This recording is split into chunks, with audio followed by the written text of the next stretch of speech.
think about the history that he has and the qualifiers that he's won to get into World Tours through a myriad of games. And this is a good start for him to get to the SNK World Tour. 2 games up and a massive hit. But Suleiman, I was about to say Suleiman has SPG at their disposal, but Alioune just pilfers that away from their pockets. Yep, where are we going right now? Okay, finally something, but Alioune barely worried. See an opening that is not converted there. Suleiman Lamu is kind of losing the ways of the win. Even the openings are not converted. And if you don't choose the rare opportunities that Alioune give you, it's going to be very, very difficult for you to make it through, man. But it's hard, right? Alioune in the first game just did wake up DP every time. And now Suleiman's not doing me's. Yeah. On the knockdown. Yep. It's been a great way to make it work for Alioune, and there we go. Let's see if Suleiman Lamu can make it work, because right now it is match point for the Frenchman, and the air reset is going to go in Suleiman Lamu's favor. Put man out of the SPG and extend it into the level 1, of course, just to force the mix, to force him to go for any kind of option. And again, I think he's 100% on the wake up DP.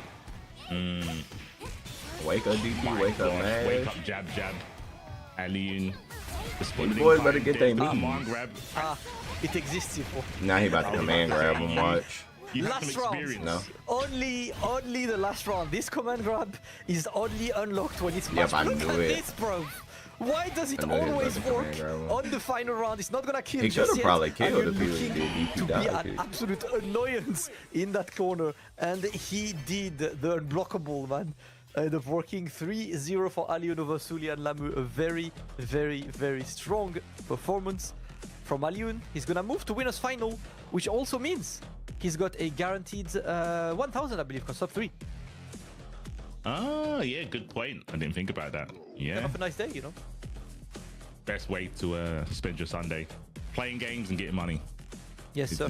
He's living the dream. He's living the dream. But Suleiman not out just in the basement bracket down below doesn't mean that he can't rise back up and maybe get their run back. If Alioune can make it to grand finals, he's got one more match to kind of put himself in the final position. But get some replays. This might help Suleiman. Streamlabs is doing that nonsense. Maybe 1 or 2 things that they can steal from Alioune to make their run through the losers bracket a little bit easier. I think it's been a real case of obviously Alioune really controlling the neutral in this game, but Suleiman Lamu did not really take advantage of the openings he got. He got a couple openings left, right, and center, but he was so like focusing on specific things that the ones that he got were not the ones he expected, and he could not convert of these. Whenever this happens, Alioune knows, right? When you have that wealth of experience, you kinda know what your opponent is thinking, so you know how to mess with him. And you kind of get that top player privilege where the opponent is like, well, this won't work because this person's established, they know what's going on, but you should try it anyway. And try as you might, it wasn't. He was just sitting there for a lot of staggers because with Hotaru, if you rev guard her stand and Mr. Wolf will she can't actually hit you. Who goes up against Suleiman later on in today's stream? But if you rev guard stand D, you can back dash. Game Damascus in E versus KTOP. You can back dash. This one cross is an interesting so run, right? Jinty versus KTOP is. That's how important. So Jinty, he like rev guarding is in general. Top 8 player who was not in top 8 last time, but definitely a player. If you are around the Street Fighter world, you know him, and you know, turns out he plays Ken in this game as well. That is what Ken does to a Ken fan. Looking forward to see what he does. Of course, K-Top against him, one of the guys Ken qualifying grinding for this qualification. He always like gets very close, but didn't manage to find a way to win yet. Yes. I think at this point, the K does stand for kind. He's just kind top, right? He's always in the top 8s, but it's about the first place finishes. Something we mentioned before, and I think kind of follows K-Top around, is that his twin brother, because my Dope, has qualified. Streamlabs at versus 5 doing hiccups this morning. They came 2nd place, but because ET already qualified, they got the spot. Yep, that is a win. Watch Streamlabs was like better than 2 brothers, you know, at World Finals. Definitely a great potential storyline there, but of course to talk about it also might be Ginty, because one of the UK boys. He was 9th. You got to restart your fighting, computer while after also being your staff, right? Because he's one of the guys Streamlabs who helps update. a lot running versus fighting every year. Shout out to Electronic Dojo, and he is representing the Ken army today. You said it's been happening to everybody. Fighting's finest. Ginty placing, I think they got top 8 at SG. It just restarts. It'll either restart or it won't come back online. Like mine didn't come back online. I'm saying, to echo him, he is Kenty. Let's just call him Kenty because he plays Ken in any game that Ken is in. That's just how he works.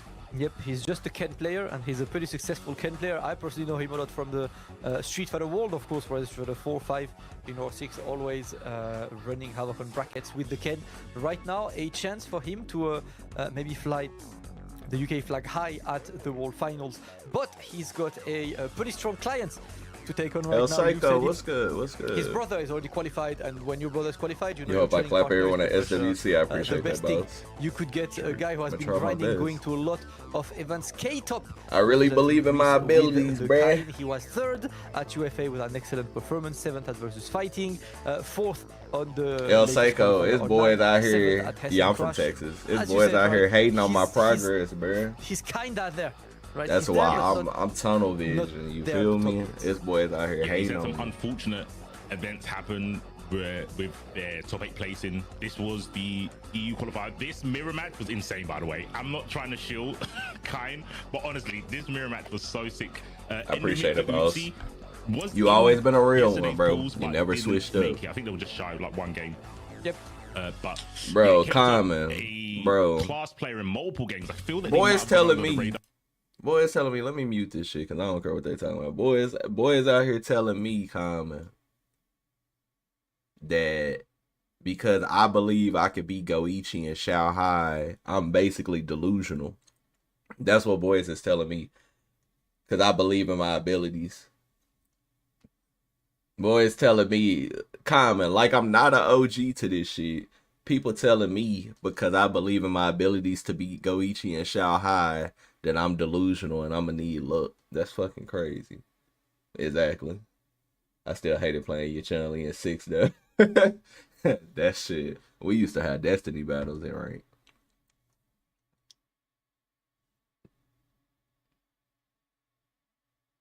Exactly. You gotta believe in yourself. Like, exactly. That's what you're supposed to do. Bro, Spotify.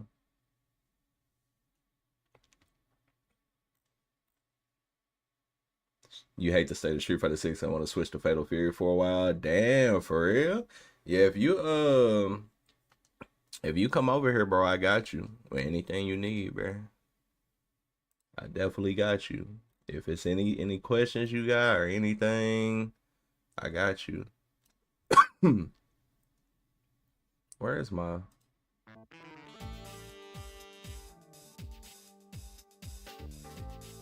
Yeah, no one is unbeatable. That be the weird part about people. And he's Kain. Nobody is unbeatable. And people that have that mentality, player, you might want to learn how to defend against him. I'll say this, El Seco. There's people to play unorthodox or lesser used character. So there's people to play, and there's a lot of people grinding the game that are really good. There's tournaments every day, you know, for the game, so you always have something you can enter.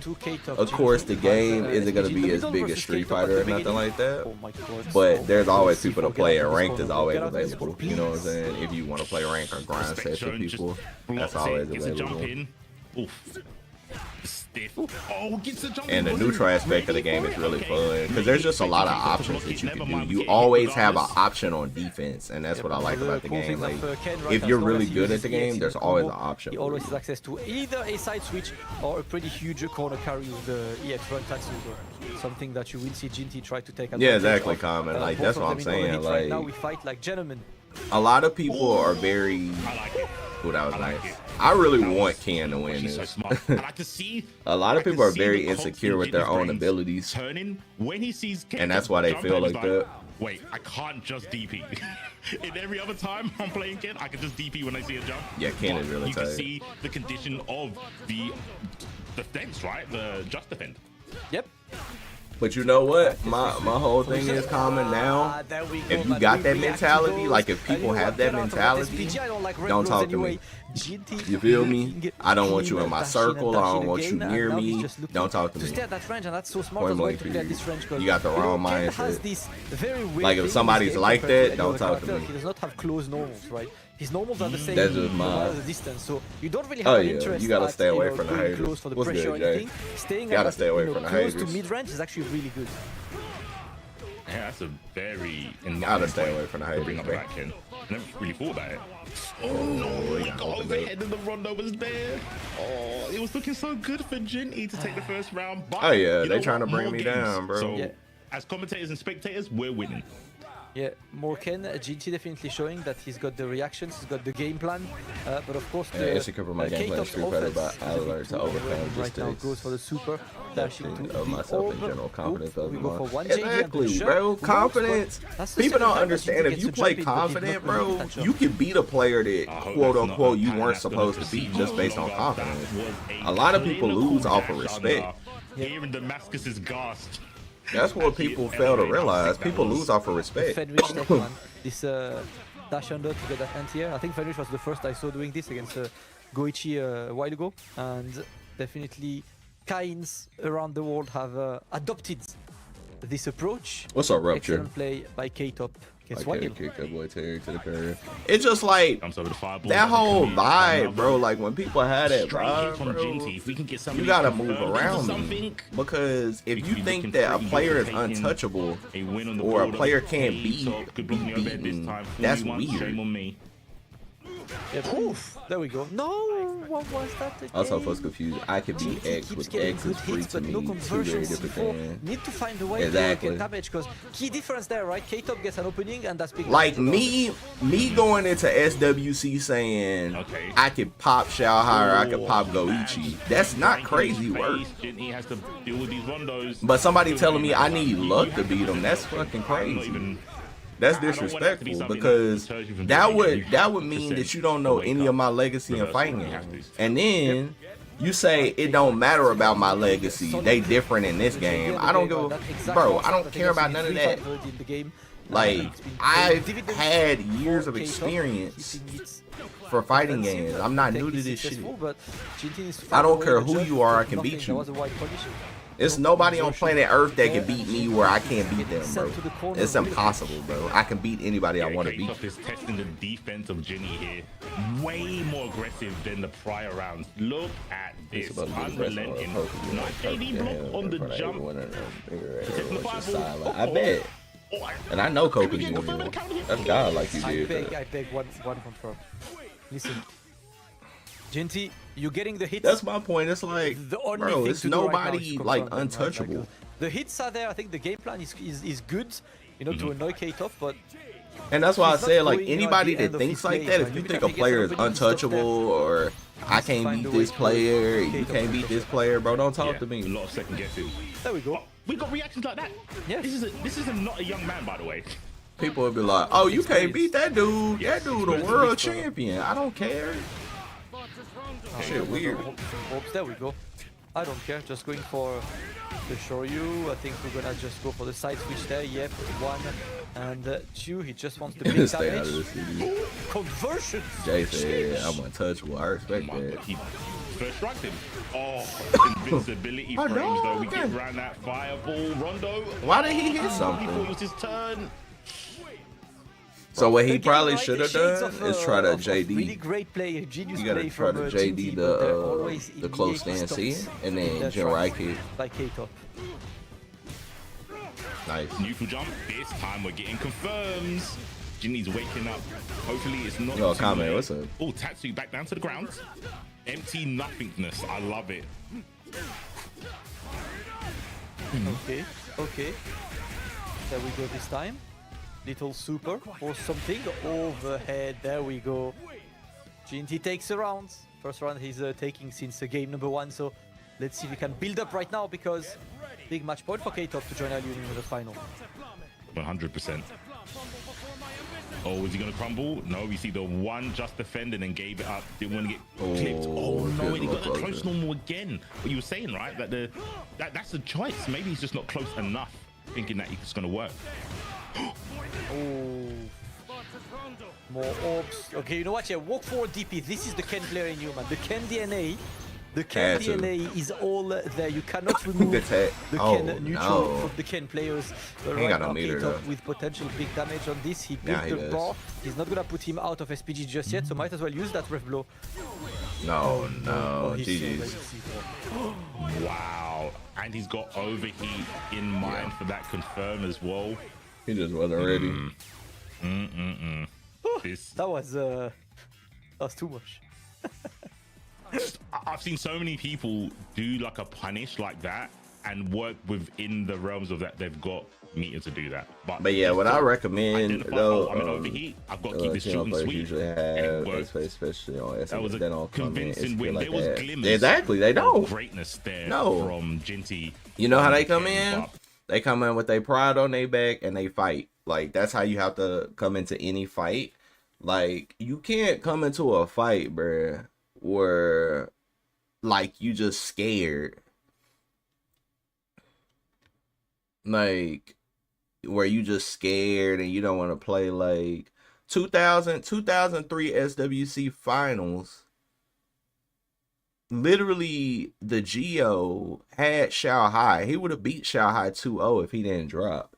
He made a mistake. He literally dropped the whole sequence because it was last game, last hit, and that shit just went left after that. But my point is the Geo was up on Xiao Hai, about to be up 2-0. And that's my point of like, do you think the Geo just went in there like, oh my god, it's Xiao Hai, I'm going to lose? No, that's not how like you think. That's just not how that things go. Like you don't think like that. Like if you think like that, you're going to take a L. You see what I mean? So it's like if you think like that, you have the wrong mentality.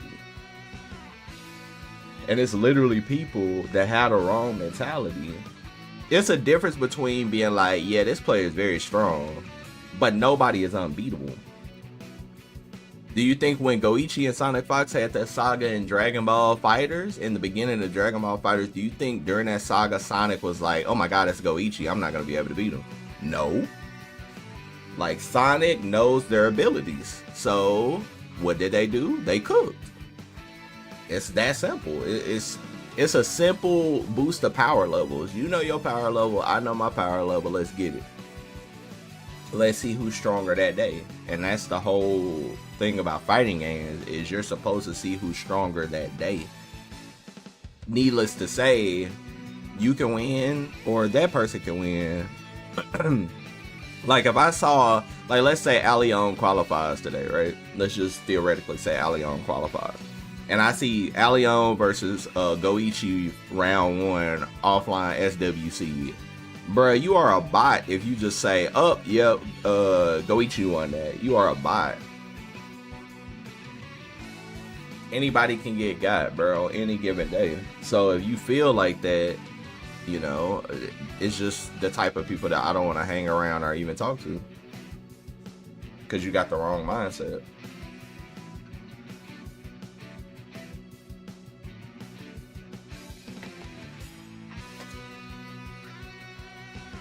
I'm just all for like positive vibes, really believing in yourself and playing to win. My boy No Kami, we had this conversation all the time, for real. Yeah, I mean, it's the main thing that holds NA back, because they be like, a lot of times, like, NA players, like, what they tend to do, and they don't even notice it, they tend to, they got fit at Evo and DBFZ, of course.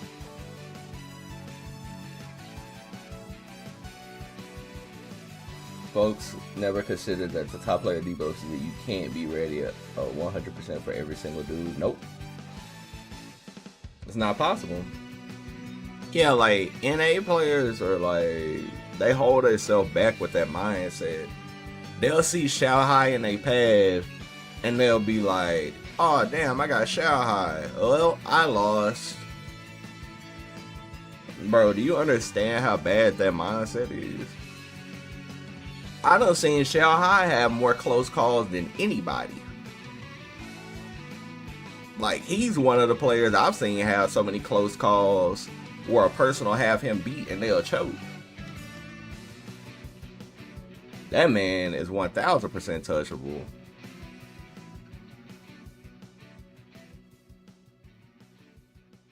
Yeah, I mean, it's mindset here, bro. I literally had Rupture. I had this talk in Kev chat like a month ago.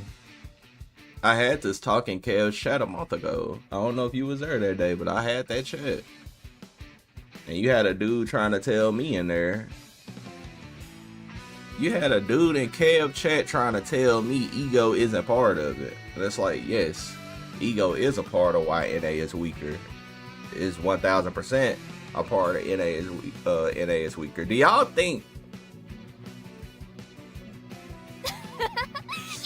Yo, Beirut, thank you for that follow. Do y'all really think when Daigo runs into Kawano in rank, then when Daigo fights Kawano in rank, Daigo is like, oh my god, Kawano is such a scrub, why he keep mashing, blah blah blah. Do y'all really think that happens? No, it does not happen. That'll never happen.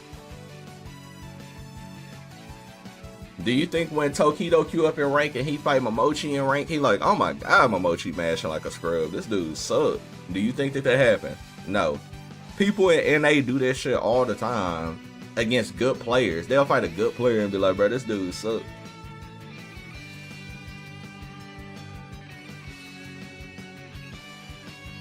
Oh yeah, nobody shares nothing.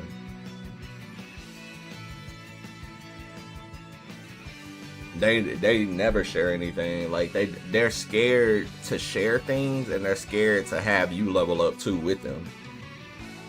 Because if you level up with them, then you're a threat. Why would I want him to level up when he can start beating me? It's like weird. Like me and Cyborg, y'all remember Cyborg from the last qualifier? Me and Cyborg are training partners. Me and him fight like every week. We fight days, like, and I give him constructive criticism too, like to help him get better. This man Cyborg is godlike in KOF. This man pops a lot of players in KOF. He done beat Score, he done beat ET. Like, that dude Cyborg is like that in the KOF. But do you think he not taking my constructive criticism? Yeah, he's taking it and listening. He doesn't have an ego. Somebody that done beat Score and ET usually would have a huge ego. Like, bro, you can't tell me nothing. I beat this player and that player. Like, bro, come on, bro. Like, everybody has room for improvement, including myself. You know what I'm saying?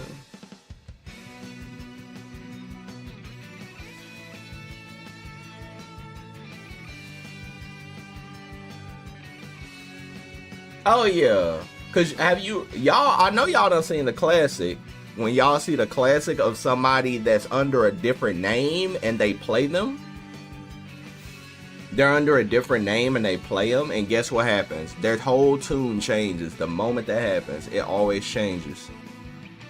They'll be under a different tag and they'll be like, this dude is playing like a scrub, and then they'll come in, they chat and be like, yo, this is so and so, and they'll be like, oh, yo, good games, bro. Good games, bro. Yeah, like, yeah, that shit is so funny. That shit is so cringe too. It's like, bro, now that you know who it is, you're acting different now. This dude be like, oh my god, he keep mashing, bro. This dude is so bad. He not even playing neutral. Then the dude come in the chat like, yo, this Justin Wong. Yo, what's good, bro? Oh, yo, Jay. Yo, good games, bro. Yo, good shit, bro.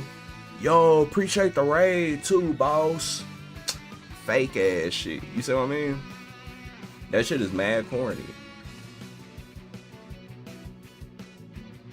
It's just weird, bruh. I hate when people do that shit. It's like, brother, like,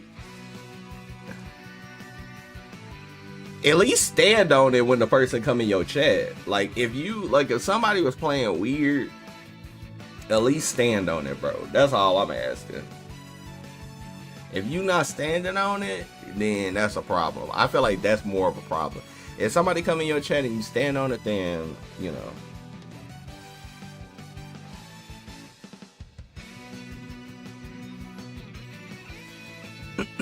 People just, I don't know, people just be in denial. There's way too much of that too. People got to get better mindsets.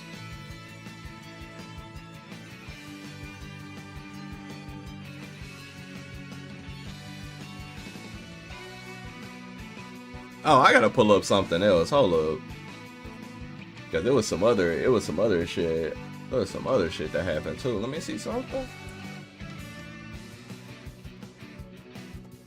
Yep. There was some other shit that happened too. Let me see.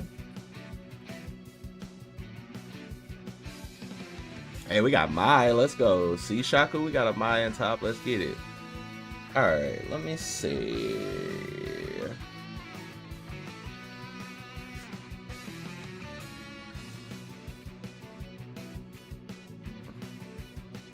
Yep, let me see. I'm gonna find it. Okay. That's 2025, 2022.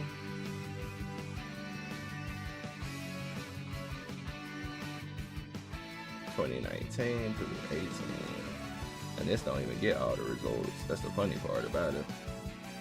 This don't even pull all the results.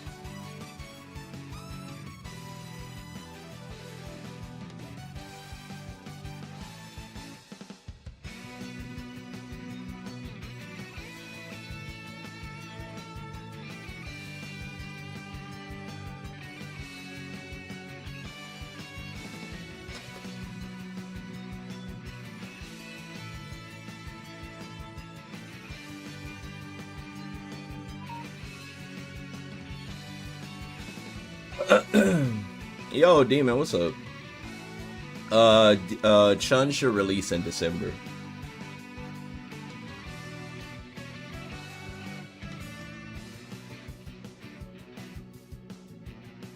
You was cheering so much for Score yesterday since he was using Andy, but the finals yet another Hotaru Cayenne. Yeah, I was definitely cheering for Score to kind of change the agenda, but Biru, that's pretty much what you're gonna see. It's just top tiers, and it's a lot of money on the line. But that's to be expected because even in Street Fighter 6, you see Ryu and Mai a lot, so that's gonna happen. That's gonna happen in any game that's competitive with a meta. That's 1000%. Of course, I want something different like you. I want like an Andy to qualify, or even this Mai. That's Mai is about to fight. I want him to qualify or something like that. But it's like, when you think about it in the grand scheme of things, it's just gonna be way too hard. Now, Mai does pretty solid against Cayenne, so this is definitely possible. It's like definitely possible. Dongguan is not very common. He has shown up in some of these top 8s for qualifiers, but nah, not in this one.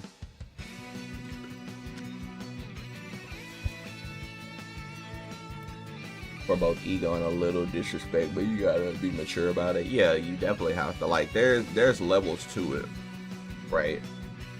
And some people don't know how to balance that level. Oh no. And then the orb just comboed her. That's funny. She's dead. He could have killed, but he's saving his bar. And this is what happens when you try to save your bar instead of killing. You give a person a second chance. Now, if he loses this, he gonna regret it. Because now he getting his life back. Look at that life going up. It's small, but it's something.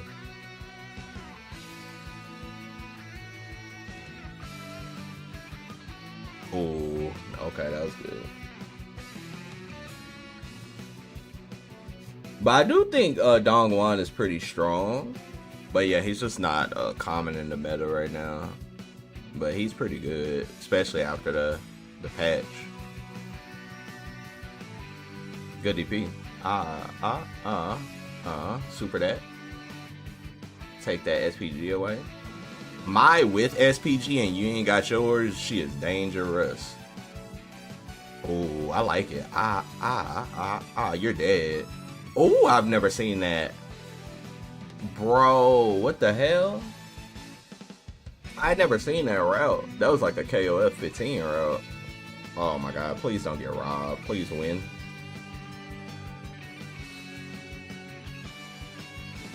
No. No, you lost because you did this dusty ass combo. Thank you. Oh, I'm so glad. Yo, Preacher, what's good?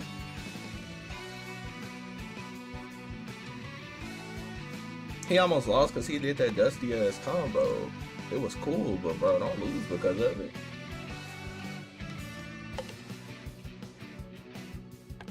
Oh, he faking. He trying to get that SPG. A young Reblo.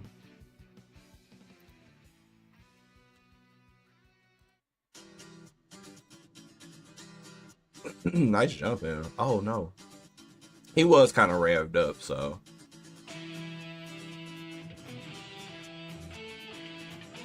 He's trying to bait out that red blow. Nice jump again. With a cross up.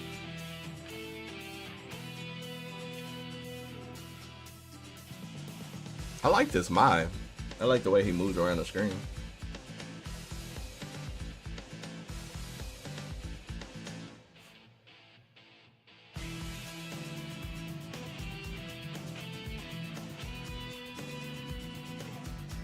Oh, he was just dashing up on him. That was crazy. All about that neutral, yep.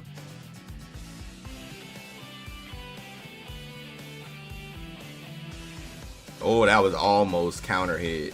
If he would have did it a little faster, he would have got the counter hit.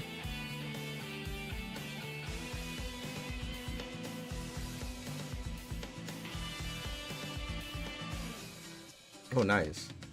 Yep, empty low. KOF boys. That's game. He's in a really bad spot because the EX fan is just too dangerous right here. You forced the rev. Oh no. Nice, yep. GG's. Kind of feels like Mai has serious sauce except for the top tiers. And it's funny, like this matchup specifically, I think she does really good. I think this one is 5-5 for sure. She has better neutral control than Cayenne with her fireballs. Hoku is kind of weird, but I do feel like she can contain Hoku, but it's like weird when I used to play it. But I do feel like she got some options against Hoku. Hotaru, Hotaru is like 5-5, I think. Because you can't reflect EX fan, so it automatically puts you in a spot, and EX fan is like really good. Oh, I wonder is that plus from that range? Yeah, see, he can't do that. Yeah, he lost this. She can beat Cayenne just running. Like, she never even has to interact with him. Like, she can literally just beat the character running. Damn, he done got hit by that every single time. And she does a lot of damage because this is about to hurt. Yep, one more hit, basically. If she would have got that on... Yep. Yep, I respect it. Yep, you can't move now. Nice dash under, that was really good. Yes, I'm just happy to see a Mai in top. This the first Mai in top in any of the qualifiers, I believe. I've never seen Mai in top.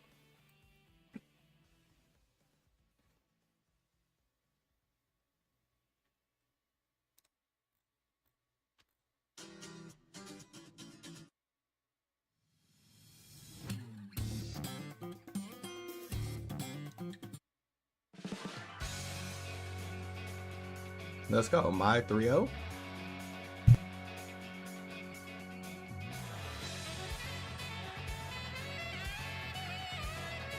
Mai with the 3-0.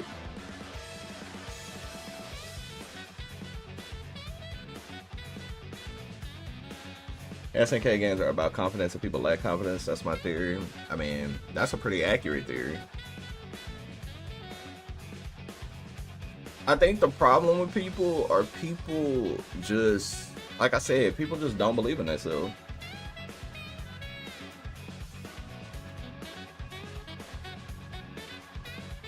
It's just real easy to get thrown into a loop of not being able to like play the game that you want to play because you're so worried about, you know, your character or what other people might think or this player's results and all this like crazy shit. Because the main problem with players is, bro, a player will be like, I'm gonna give y'all an example. People are confident when they have crazy set play or throw loops protecting them. Yeah, I mean, that's very accurate. I'm gonna give y'all an example. If you're playing somebody and the person finally beats you, and the first thing you gotta say is, this person never beats me. This person never beats me. This person finally got 1 W on me. Bro, you are so insecure. Like, if you have to say shit like that, you are like super insecure and you need to work on yourself. They'll be like, yeah, like I never lose to this player and this player just beat me for the first time in the history. Okay, well, the player beat you.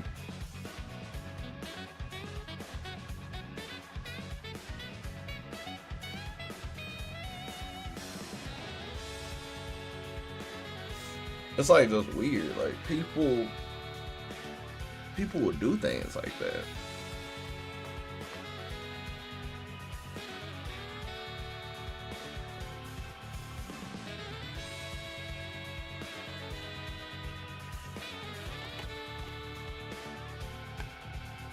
Cause like my whole thing is like, I always like to tell a person, pick a character that's gonna benefit you.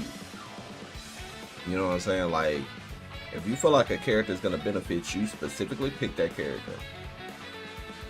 No matter what tier the character is, if you feel specifically that this character benefits your playstyle, play that character, right?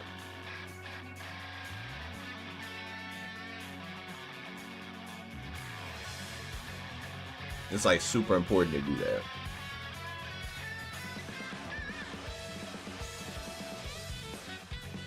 Some people won't pick characters based on their playstyle.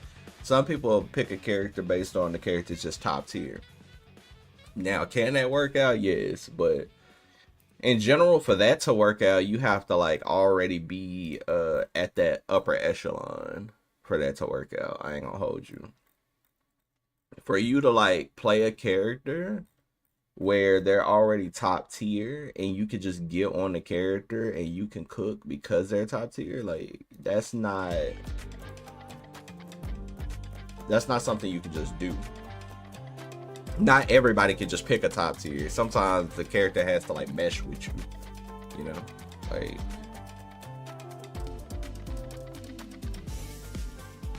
I think that that's very, very, very important. Like if a character like works with how you like to play the game versus a character not working with the way you like to play a game. And that's why like Hotaru works for my playstyle, the way I play it. But a person could say, well, she works for everybody. Well, no, not necessarily, because everybody's not winning shit with her. You see what I mean? It's like, it's easy to say she could work for everybody. Yeah, that's true. But if you're not like a fundamental player, then she's really not going to benefit you at all.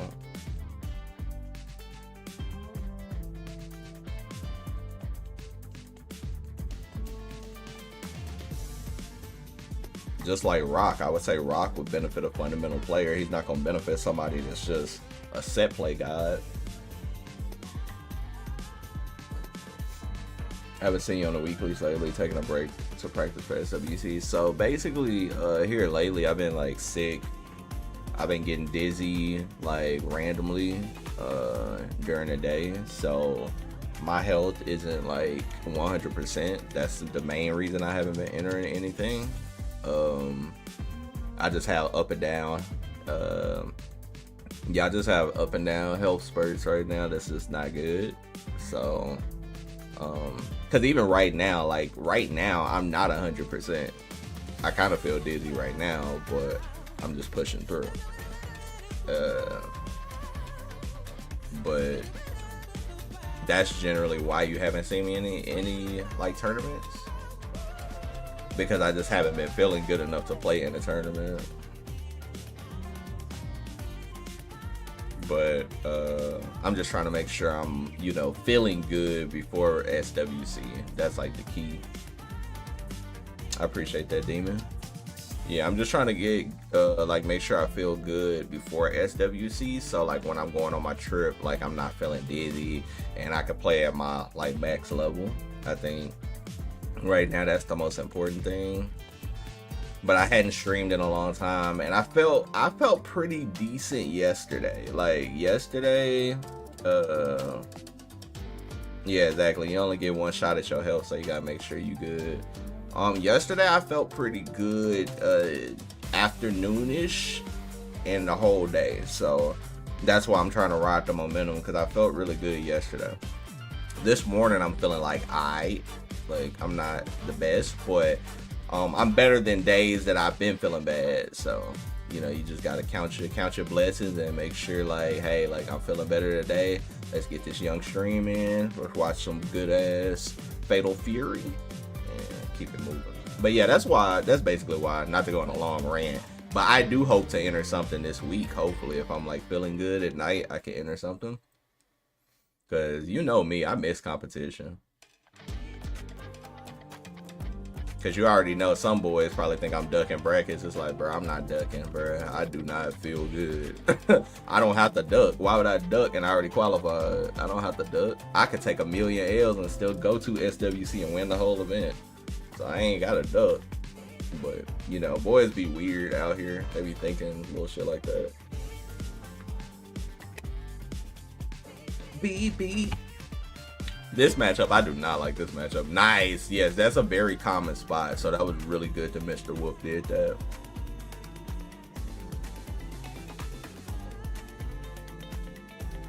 Yeah, you ducking, bro. You know what's up.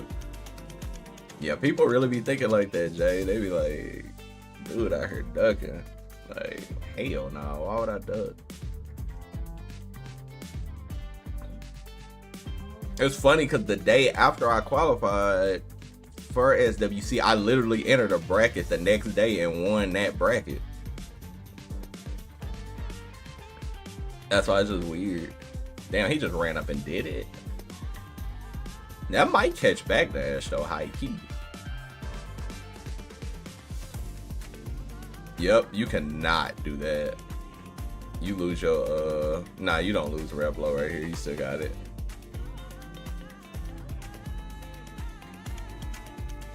They better put some respect on Mr. Wolf. They said he was gonna lose.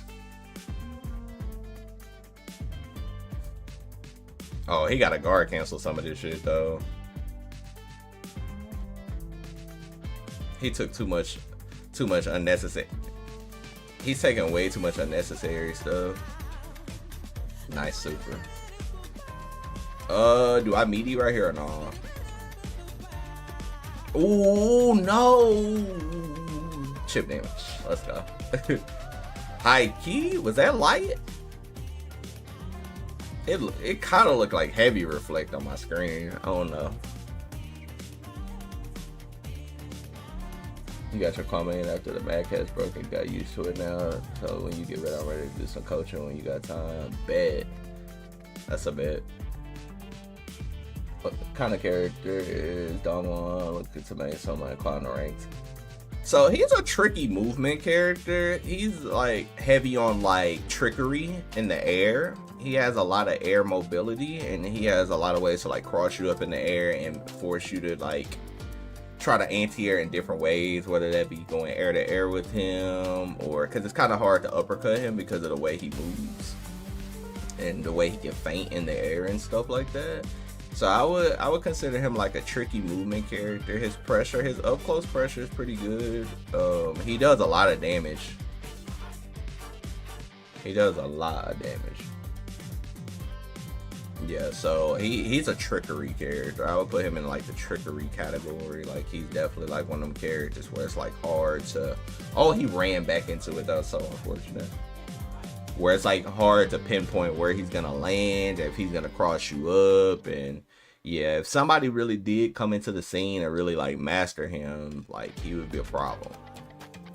He's not used heavily at all because, you know, everybody just flocks towards all the meta characters, but he's definitely a good character.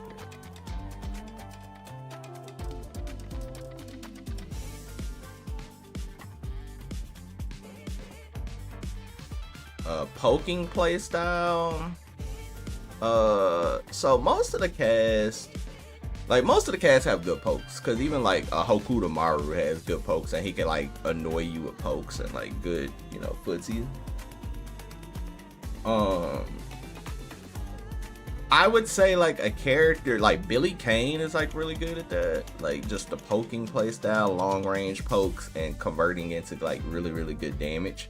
Because if I were to say anybody felt like Ed, I would say it would be Billy Kane, because he has a lot of range, and before he got nerfed he was like pulling you into plus frames just like Ed does and stuff like that.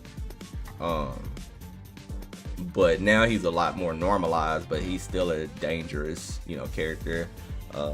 Danny Elmaza just won a bracket last night with him, so he's the main Billy right now. In my opinion, Elmaza is definitely the best Billy, straight up. Like,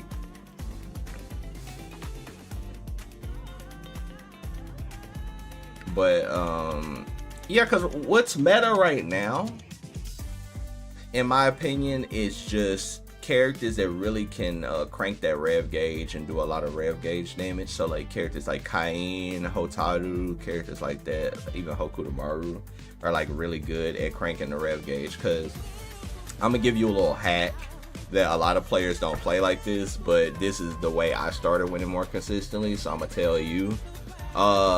Your whole goal, is my mouse on the screen? Yes. Your whole goal is to just rev somebody up. Like this, you need to just be trying to rev somebody up with block string. So your block string pressure should be based off of how much you rev somebody up. Like if I run up to somebody and I do target combo into reflect with Hotaru, it does 17%.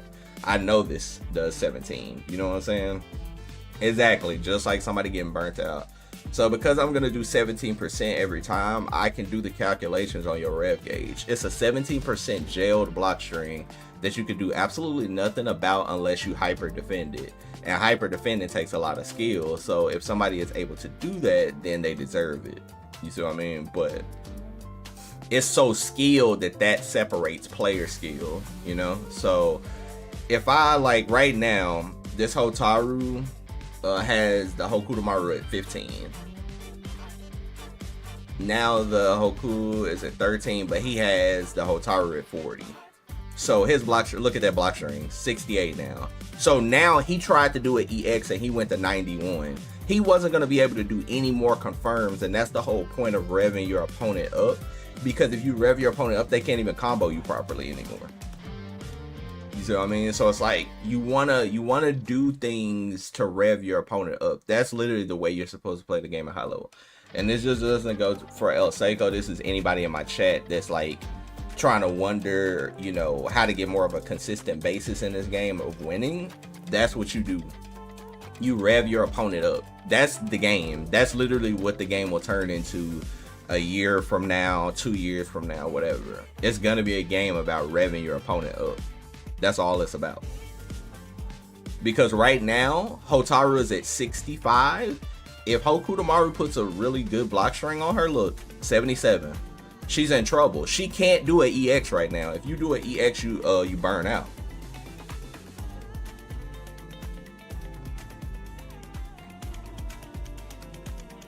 What's up, Spider? Top tier is still top tiering. Yeah, the top tiers are still top tier, honestly. That ain't really gonna change. But the thing is, there's other characters that are viable. People just don't pick them. So at this point, it's just comfortability. What's up, Tyra, though? Yeah, hyper defense is very important. Yeah, you have to learn how to JD things at HD, because if you don't, you just get overheated and lose. When you get someone at drive gauge, you limit their access to tools and just general pressure forces someone to make decisions as well. Exactly. You force them, like 89, look, 91. He's cooked. 96. He can't even do a combo right now. If he hits him, he can't combo him. GG's. And that's how you play the game right here.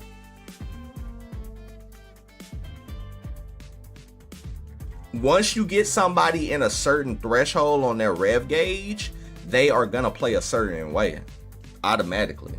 They're gonna start giving you damage. They're gonna jump at you. They're afraid. They're gonna start taking damage. So that's kind of how like you have to approach it.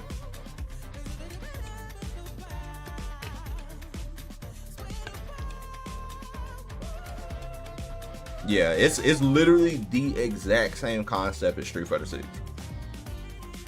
The only difference in this game is when you overheat somebody, you can actually guard break them. Like, you know, mid-screen, you don't got to be in the corner or something. You can guard break them and run up and do a free combo on them if you do if you break their guard.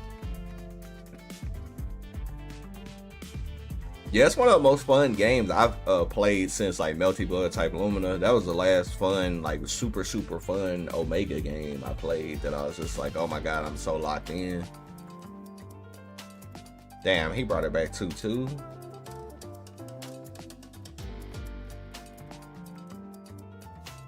This game, I will say this, the skill cap in this game is very high. But nah, it's definitely not volatile. Hell nah. This game is not volatile because guard cancel exists with JDs and HDs. So it comes down to a skill gap. Like if you're not able to JD and HD people off of you, then the game would feel volatile for somebody. But if you're able to break up people's pressure constantly, then the game is not volatile at all. It's very controlled.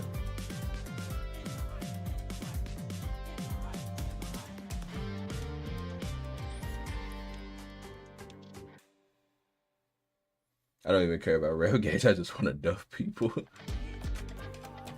Yeah, it just has a lot of depth in it. Like, that's why I like it, because you'll never feel... I've never played this game and felt robbed. The only character that I feel like feels kind of like robbery would be... The only character that feels like robbery almost is Marco because of the mix, but even him is still... He gotta get that mix because he won neutral. So, I realize your name is also so sick. I keep saying sick. Nah, you good. Damn, Mr. Wolf was cooking and he just lost. He was up 2-0 too. I mean, it's not over, but it's going to be a hard comeback against Hoku. Yeah, it's over. He would have had to do some guard cancels. He didn't guard cancel enough, which is unfortunate.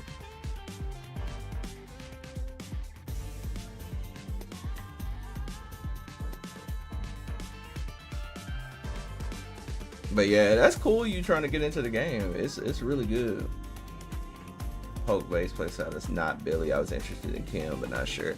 Kim can do it. Like, he can definitely play like a poke base style because he's annoying. Like I said, his air momentum and the way he moves around the screen is like super annoying. So I feel like when it comes to like that's kind of how when I played him, that's how I played. I played him like super kind of like hit and run style. Like I would hit and run, force you to come to me, uppercut you when you jump, air throw, because he has an air throw as well. So it's like he got DP, air throw, hella movement, hella trickery, lots of damage. Man does some of the most damage in the entire game, and really good frame traps. So I'm gonna keep it a buck with you. the top tiers in this game exist because other people don't want to explore other characters. Like, I'm gonna keep it a buck with you. The top tiers are all beatable. Like, you don't have to pick a top tier to beat a top tier, is basically what I'm getting at. Because most of the top tiers, Hokutomaru, both of these characters you see on the screen, Hotaru, Hokutomaru, both top tier. Kaine's top tier. You know, those type of characters are like the top tier characters. Right? But if you pick Dongwon, you could still beat all of those characters. Caine would still, you could still give Caine a run for his money and beat him. Hokutomaru, y'all would just both be moving around the screen like crazy, so it wouldn't even be like nothing like super wild. These headsets, that's another thing. I think the headset makes me a little dizzy because it's just too much pressure on my ears. But I think that he would do good against all the top tiers outside of like Hotaru. Like, I think that one would be kind of hard, but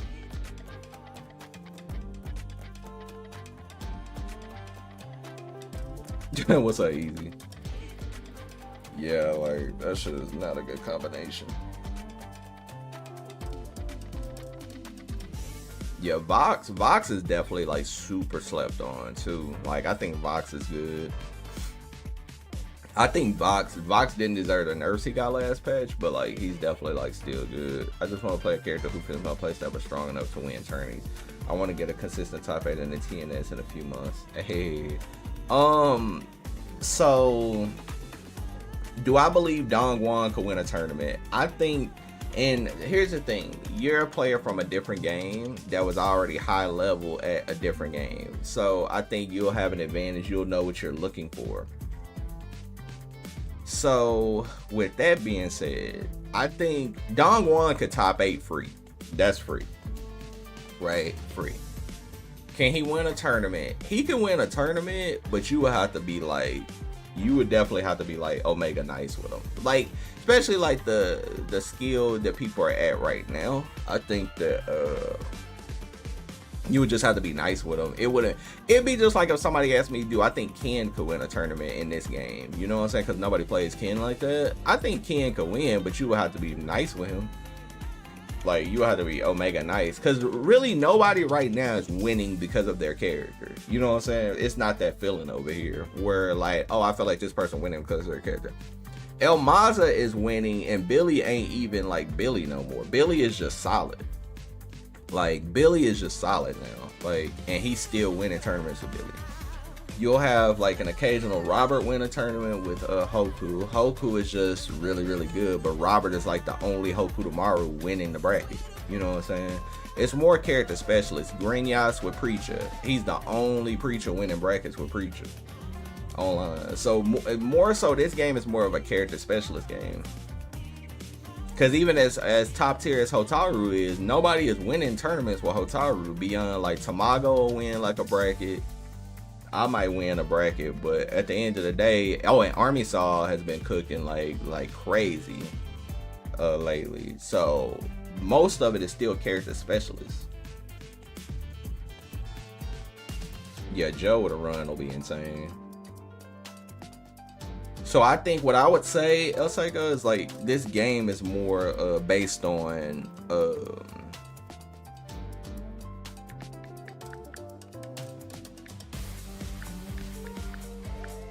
this game is more based on specialists. If you a specialist with your character, you could definitely win, because people was talking all that shit about Preacher and Grinyas was winning before the patch. After the patch, Grinyas went offline and beat Shein. Like, people was that's my whole point. Grinyas went offline and beat Shein. So by people's logic that I was talking about earlier, when people be like, oh, this player is this and this player is that, like, bro, you do understand, like, when you're just good, you're good.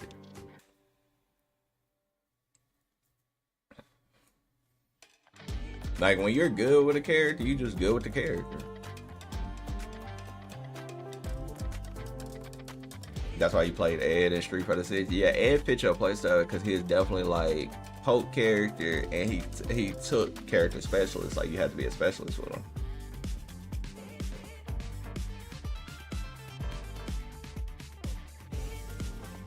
Nobody is talking shit on Preacher, Taru, but it's one of those factors where people always like doubt player skill level and like talk about, oh, because this player is more established, this player should beat this player. It's like, bro, it's not how fighting games work. Fighting games are a one-on-one interaction between two people, bro.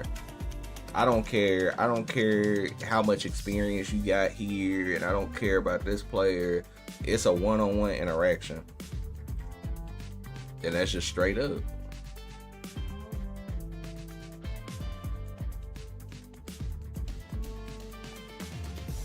Yeah, Billy definitely is kind of like more so. I would say he, like a person saying he feels like Dhalsim would make sense because, like, you know, he's super limb based with his playstyle. But what I will say is he would definitely fit your playstyle. But if you want to play somebody like Dongwon, that would be a good look for you. And we need a really, really strong Dongwon.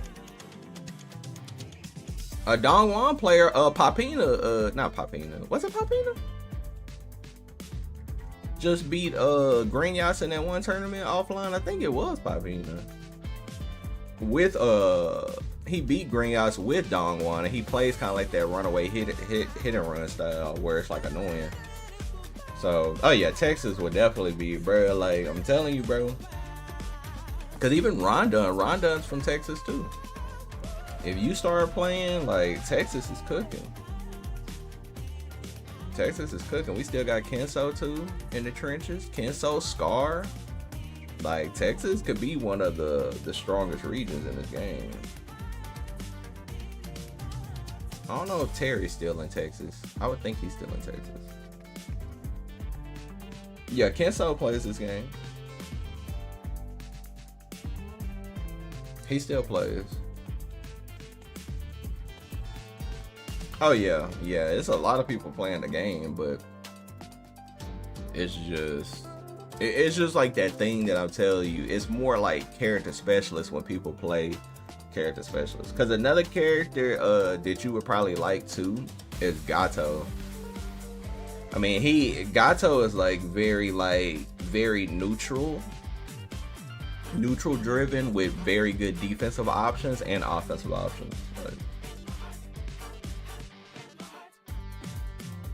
exactly. Texas has a really good connection with Mexico too, so we get real good practice, like real good practice. I ain't gonna hold y'all, like after SWC, I kind of want to play some KOF more. I want to play KOF more because it's like I want another game to play. Because I don't really see myself playing 2x KO, especially because none of the characters interest me. So, when none of the characters interested me like that, I just don't see myself playing. If that game had more characters that interest me, I would actually play. But the game don't have no characters that I like that. The only characters that I even care about is Ari and Jinx, and everybody on Jinx is doing double down super, and then Ari is cool, but I don't like her new routes.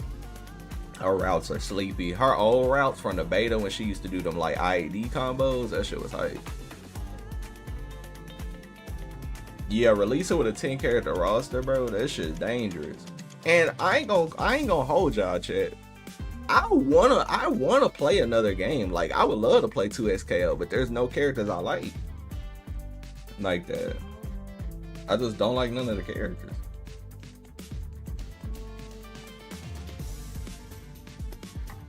That's the problem. If I like some of the characters, I wouldn't trip. I don't really like none of the characters like that. Bro, we got Ken versus Mai. This shit right here is cold.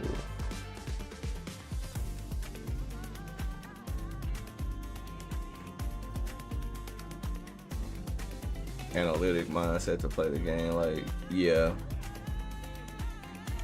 Nah, I get exactly what you're saying, because that game is all over the place. Like, I feel like to play that game, you have to forget about everything.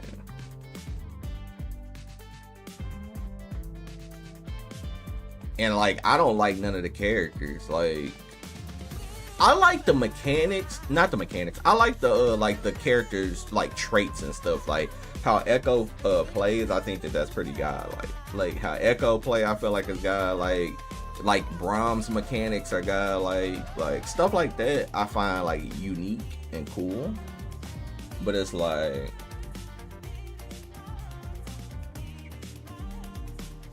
yeah, figuring out their timing and habits in a game like that is gonna be hard because of the way the game works. I'm like you. That's how I play fighting games. I like to figure out your habits and like just punish your habits. Bro, I'm like so cold right now. Hold up, chat. I gotta.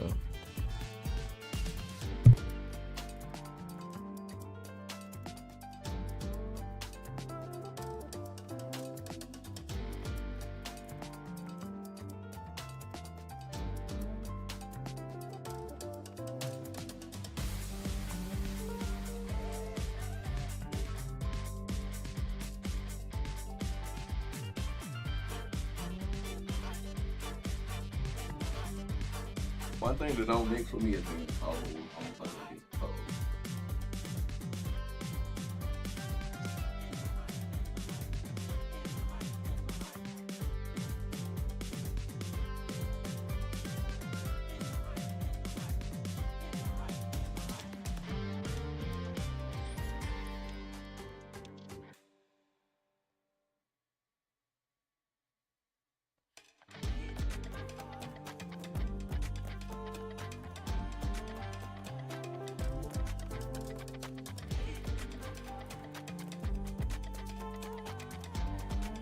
Yeah, like most of how I felt about the game, like I played beta 1, beta 2. I didn't play beta 2, but I heard everybody didn't like beta 2 because of the way that the game functioned. So I didn't really miss nothing on beta 2. But generally speaking,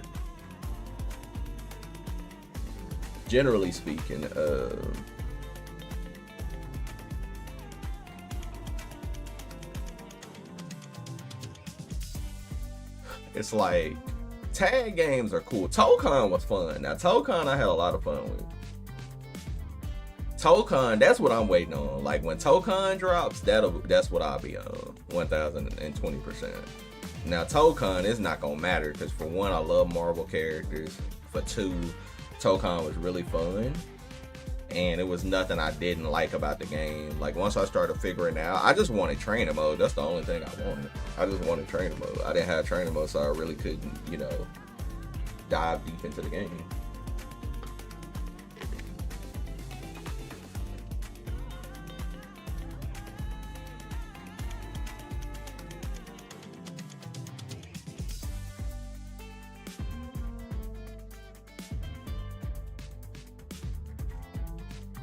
For real.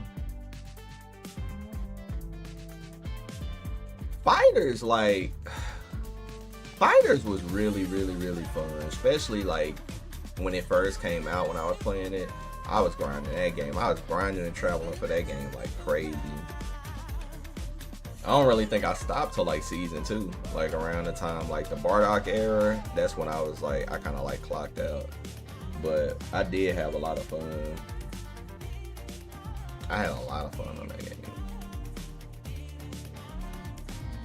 Bro, if she hits you with that cartwheel on counter hit, she gets the world, bro. Whoa, that was actually insane. Her uppercut is kind of good because it hits multi a lot. So you jumping at her is just never an option because you have to JD everything in the air, and that's going to be pretty hard unless you practice it.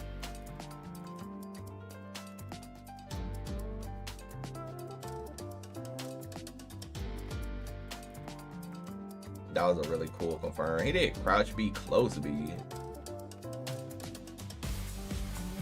Interesting. Yeah, this Mai, bro, I ain't gonna hold you. I'm kind of trying to see him qualify. Like, this Mai is a problem.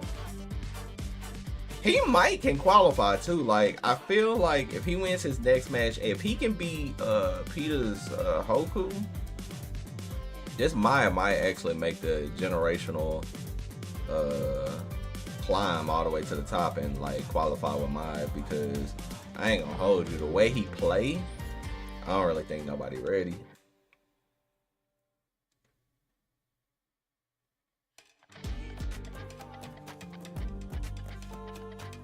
like their direction with games. Yeah, sometimes they kind of go wacky. They either go wacky or they don't like stick to the script. So that's definitely something that happens.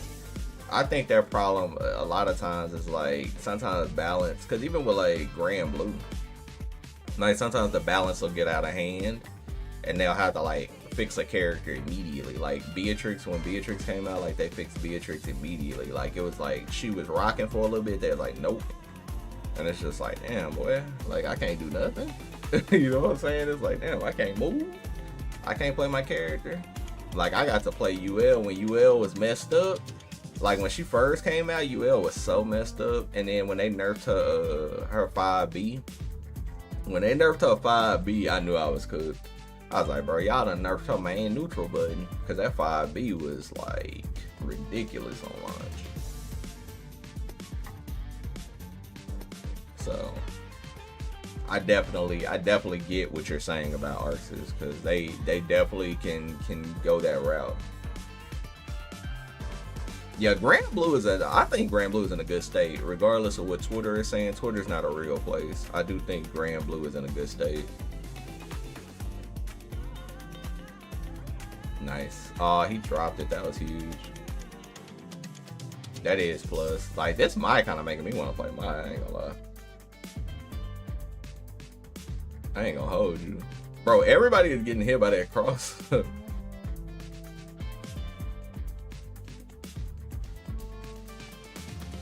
Yeah, this Mai, you know he play KOL. The way he plays her, he definitely plays KOL. He kind of in trouble though. Well, they both overheated.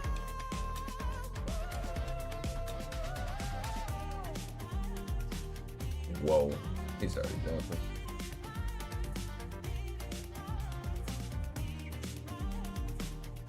Bubonic Plague.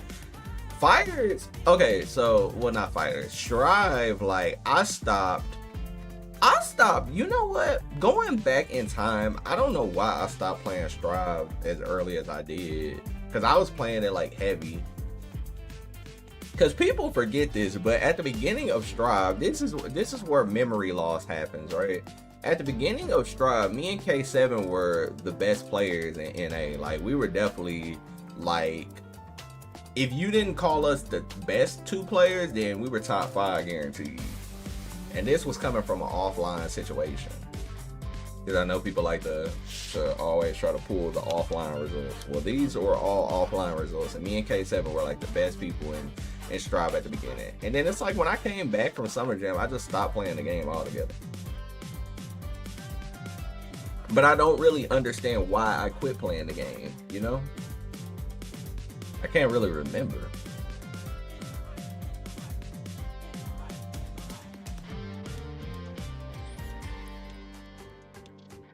Just weird.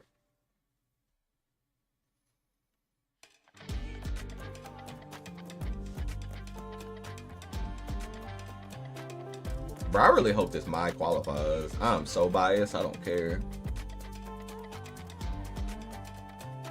Yeah, because, like, you remember, like, Exer. Exer was so perfect to me. Like, Exer, the only thing about Exer, if I had to say one thing that I kind of, like, was, like, about Exer was Blitz Shield. I didn't really care about that mechanic. Like, if we talk about Guilty Gear Sign or anything like that, bro, I love that shit. I absolutely loved Sign. Like, there was nothing about the game I did not like. Like, Mei was the most perfect character for me. She was set play. She was fun. Like, everything about it. And it's just like, I don't know.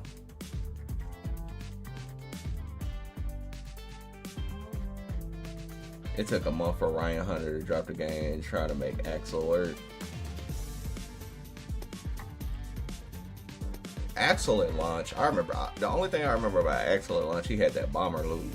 That's the only thing I remember about Axel.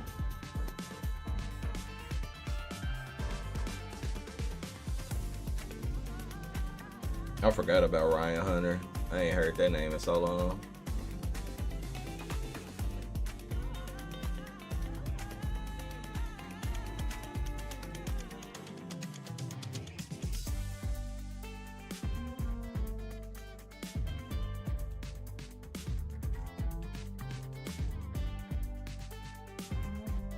Yeah, Venom Drop T is nowhere to be found. I seen Black Snake playing with, I think, Batman.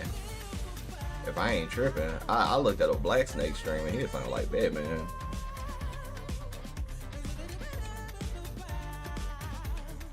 Yo, Stealthy was different with that Axel. Axel, the thing about Axel is like, Axel is super annoying. Because I was like, I mean, Axel did good against May too. Like, you had to play really, really good. Now, I could have probably played it better, but I started understanding how the matchup should be played. But that, I think Strive now, like, how do you feel about it now though, Rupture? Like, do you still not really mess with it? I think Strive now is pretty, like, if you have a character you like in the game, I think it'll thrive. Like, a person would like to play it if they can find a character they like. Like with Elfeld, I absolutely love Elfeld in Strive. I like the way she looks, I like the way she plays. Like, she's just straight to the point, rush down, you feel me? Now, I know a lot of people hated the way Elfeld was, you know, kind of rebranded because of how, like, you know, her playstyle was in, you know, Xrd versus, you know, now. But I mean, I don't mind you changing the character around as long as the character looks cool. And Elfeld, this is her best design, period. So you don't like the direction because it's like Rushdown City. Yeah, I don't really like straight Rushdown games. I ain't gonna lie to y'all. I like more kind of neutral heavy games. I don't really like the just straight Rushdown games, but I can play them. Like, I'll adapt to the style and play it, but it's definitely not my favorite type of style. That's why I like this game over Street Fighter 6, because the biggest thing I didn't like about Street Fighter 6 was I always felt like I'm at the other person's mercy no matter who you are. Like, if you start throw looping me, you could be literally a 14 MR player throw looping me in the corner with Ryu and I'm in trouble. I have to guess. And like, that's crazy that somebody at that, like, that level can still put you in a dangerous situation. I don't like that. In this game, there's no dangerous situation you could put me in. You see what I mean? You can't put me in a dangerous situation in this game because I know how to JD and HD my way out. So you can't put me in a dangerous situation. If you meaty me, I'm going to command grab you off guard cancel, and now you're on the floor. Like, so now you have to switch up your whole offense to fight me. That will automatically make a player who is not on my skill level, they can't beat me.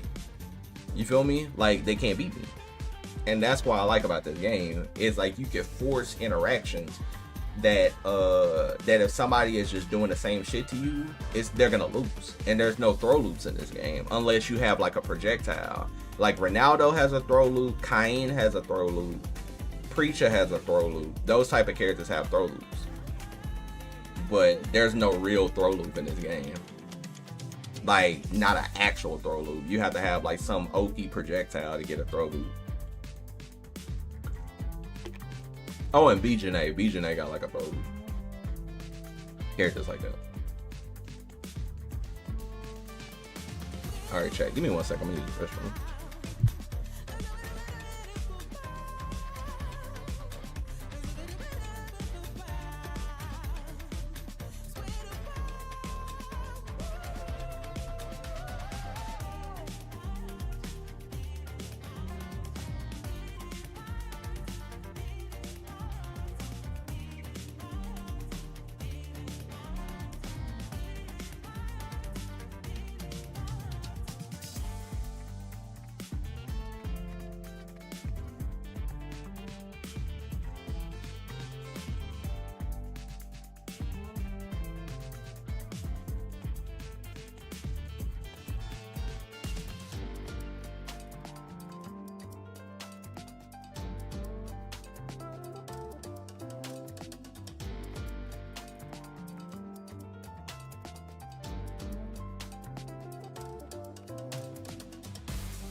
Alright, my bad, chat. My bad.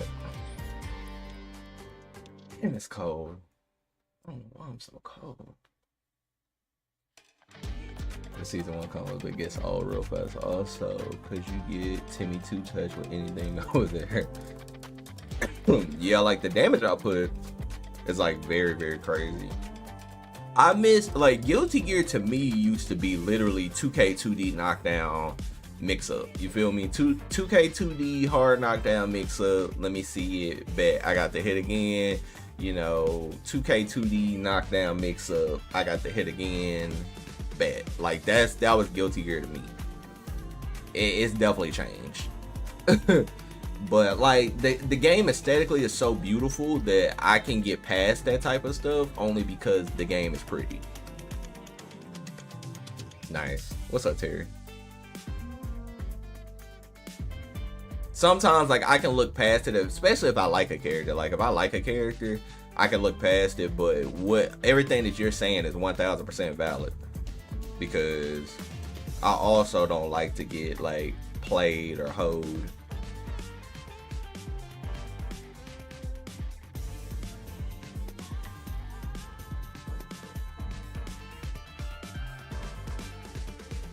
I wonder what future would be in if Hoku didn't have a double jump. Like if Hoku actually did not have a double jump, what future would we be in? Would people even play him? Like if he didn't have a double jump or a double jump stall, would people play the character?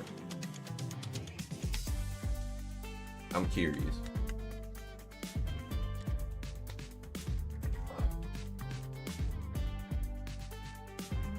Yeah, most fighting games now are all about offense. Like it's just complete offense and nothing else, you know.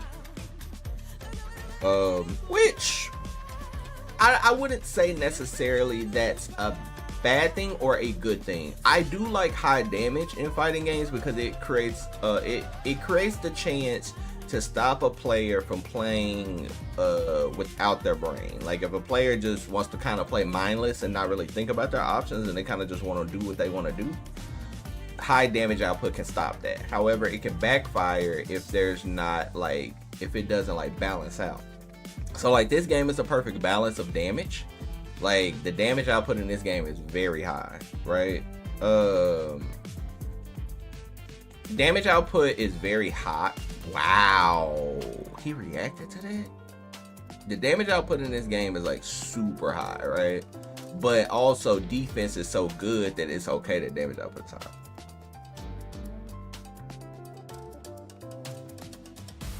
I'm cool with him having a double jump.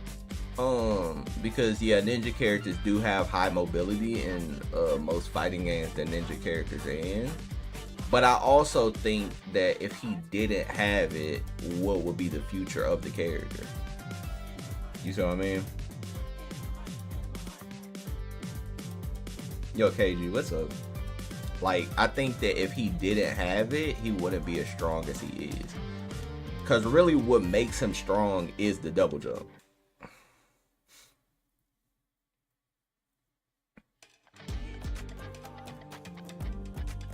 Because his grounded game is good. Wow, that was clean.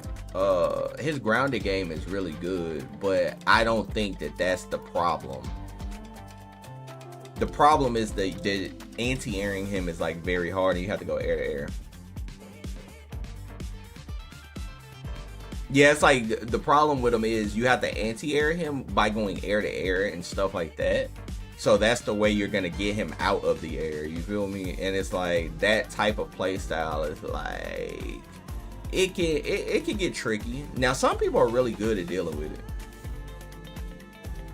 Some people are like really good at dealing with it. Somebody that's really good at dealing with it is Army Saw. Army Saw's COTW is probably like one of the best at dealing with it that I've seen in recent tournament play, because Army Saw will run under you and target combo your landing frames on Hoku, and that's like really good. Like if you're good at doing that, you're really good.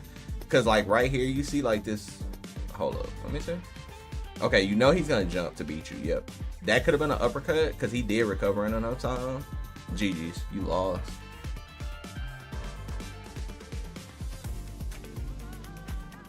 Yep, all he had to do was wait on like a jump at that situation, because you know he wants to jump. That's like one of those like critical moments where you have to wait on the jump. You have to wait on the jump, bro.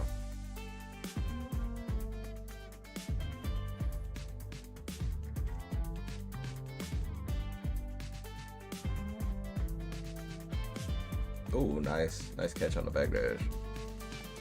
That was good. Bomb, bomb, bomb. DP. Bomb, bomb, bomb, bomb. He didn't kill. He could have killed too. If he would have did EX uppercut dive kick, he would have killed him. Chip.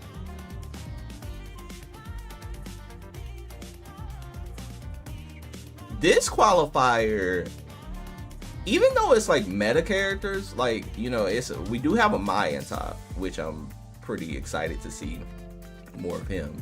Nice, that was clean. Nice. I like that. But this qualifier is very interesting to me. I'm actually like pretty excited to see who can come out on top on this one. Yeah, Hotaru is definitely in a good spot. Definitely like one of the best characters in the game, or the best character in the game, depending on who you talk to. I really just think that it's not even about who's the best. I think it's literally just her, Hokutomaru, and Kain are all up there, like, grouped up. I think that they're all three just grouped up together, honestly. I wouldn't, because even if somebody was like, oh, Hotaru's the best. Okay, well, Hotaru definitely, even against Hoku, has kind of like a little bit of a, I wouldn't say it's a struggle necessarily, but it's not easy to beat Hoku with her. So it's definitely one of her harder matchups. Even if it's like still like evenish, it's still one of her harder matchups. And it's like Hoku does pretty good against everybody beyond like Marco.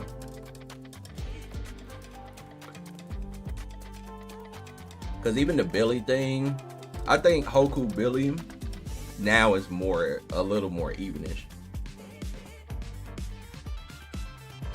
That's crazy. He could have guard broke him off of that jump in, but he didn't. Oh my god. Right there, he should have just EXDP'd. When you got Hoku in the corner like that, you gotta EXDP him. That way you just arc up there, and then you could just dive kick back down and then get a super. But he should have probably guard broke him when he had the chance. Nice. Damn, he's getting some unfortunate situations, and it just sucks. I don't think Hotaru's the best in the game, but she's back in the top 5 discussion for sure. Yeah, that's fair. I think she's definitely like up there. I think it's literally just her, Kain, and Hoku are just up there, you know. But then it's like a trifecta, because like she beats Kain and doesn't necessarily beat Hoku down. He's mad, he quit. Doesn't necessarily beat Hoku, but then it's like Hoku does good against both of them. Hoku does good against most of the cast.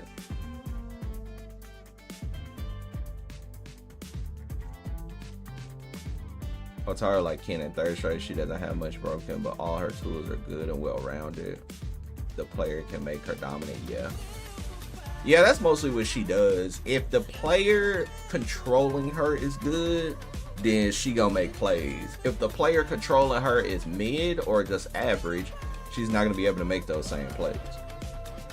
Point blank, period. Like, that's the thing about her. Like, she's really good, but the player still has to control the tools. Because if she was like, you know, because some people like over exaggerate her a little bit, because if she was so quote unquote dominant, she would just be winning everything because she has every tool in the game, so she will auto win every event, and she's not winning every event. Now, is she cooking? Oh yeah, she's definitely cooking, especially of late. Yanwu just won another tournament. Yanwu won that tournament. Lagia just won his tournament. Like, so like, yeah, she's definitely like, though, but those players are also ridiculous with her. So it's very easy to be like, oh, okay, well, it's Yanwu or it's, you know, this player, because everybody's not going to be able to make her work like that.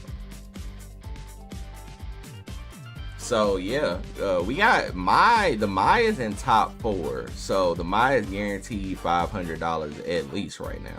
So it's going to be Mai versus Hoku tomorrow. She could definitely get Hoku. She can definitely beat Hoku. And then we got K-Top versus Allion. So that's gonna be Hotaru versus Kain. Yeah, this is definitely interesting.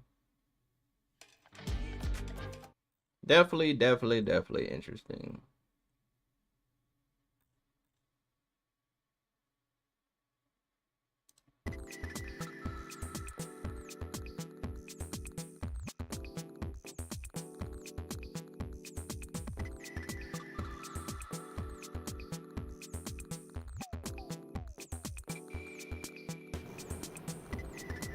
Yeah, this match, this is a very important match right here. Allion, based on the matchup alone, anything can happen, by the way. But based on the matchup alone, Allion should definitely win this. Hotaru does beat Kain, pretty convincing, 6-4 in my opinion. Now Kain can definitely beat her because of the way the game works, and he is a set play character, so all you got to do is set play. But I would say that Hotaru is definitely at an advantage against him. He cannot run from her at all. He can't alter his projectiles. His EX fireball is the same as his regular fireball. It just goes straight. So he can't alter his projectiles for any reason. So she can always reflect all of his projectiles. She can control and dominate all of the neutral against Kain. So the whole match is her pacing, depending on how she wants to play. He can't jump at her. I mean, obviously, you shouldn't be jumping at her, but he really can't jump at her. He doesn't have anything to like alter his trajectory outside of his rev blow. His rev blow is a dive kick, so he can alter his trajectory a little bit with his rev blow, which is good. But and he has a very good rev blow on the ground, but she can easily, for one, she gets a punish. If he does it too close, she gets a full punish. She gets a 4-frame punish, so she'll always get a close stand A into a close stand C combo. She always gets that on him when he rev blows too close, and then she can just feint fireball and bait out rev blows. So he's at a disadvantage at the entirety of the match. The only way he wins the match is by set play.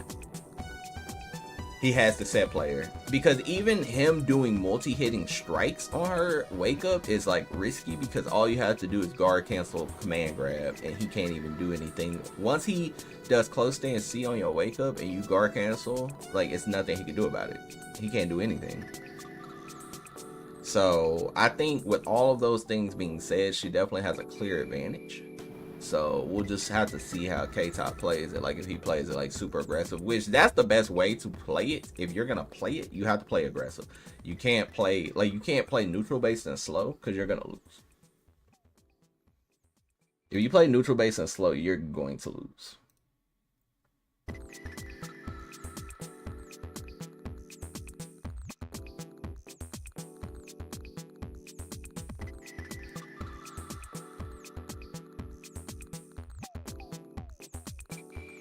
But I am hyped to see a Mai on top. So it's like, what? It's Kain. It's actually Kain, Hotaru. Kain, Hotaru, Mai, and Hokutomaru. So it's funny that it's the 3 meta characters, and then it's a Mai, right? And it was just a Ken in this tournament too. So it just goes to show you, most of this shit is character specialists. Like, because a person could be like, oh, they're just playing meta characters. Bro, like, a lot of these dudes are still character specialists with the meta characters that they're playing. Like, you could easily go and pick Kevin Ryan. Like, Kevin is like probably one of the most slept on characters in the game, I promise. Because Kevin Ryan could literally be a top tier threat in the meta. But people are not like playing the character enough for representation. And I feel like the people that are playing the character aren't really abusing some of the things that he can abuse that are like really, really good. Because one thing he does do really good is he cranks your rev gauge really like he cranks the rev gauge so good if you do certain block strings with him, to the point to where that's why I know that some people aren't focusing on the right things with him. Because you can actually like attack the rev gauge heavy with him, and then if he hits you, he's going to delete you. You don't even have to command grab with the character to win.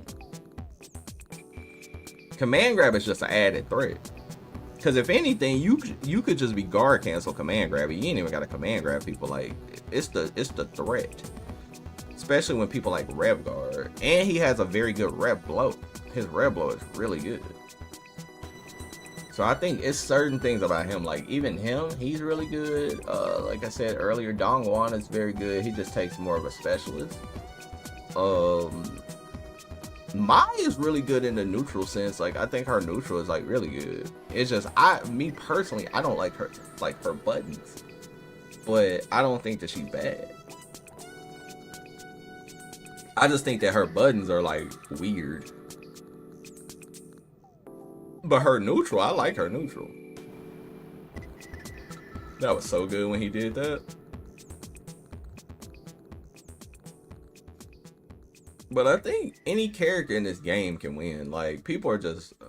One thing about communities that are smaller, it's like people will see meta characters and only think that that's what works.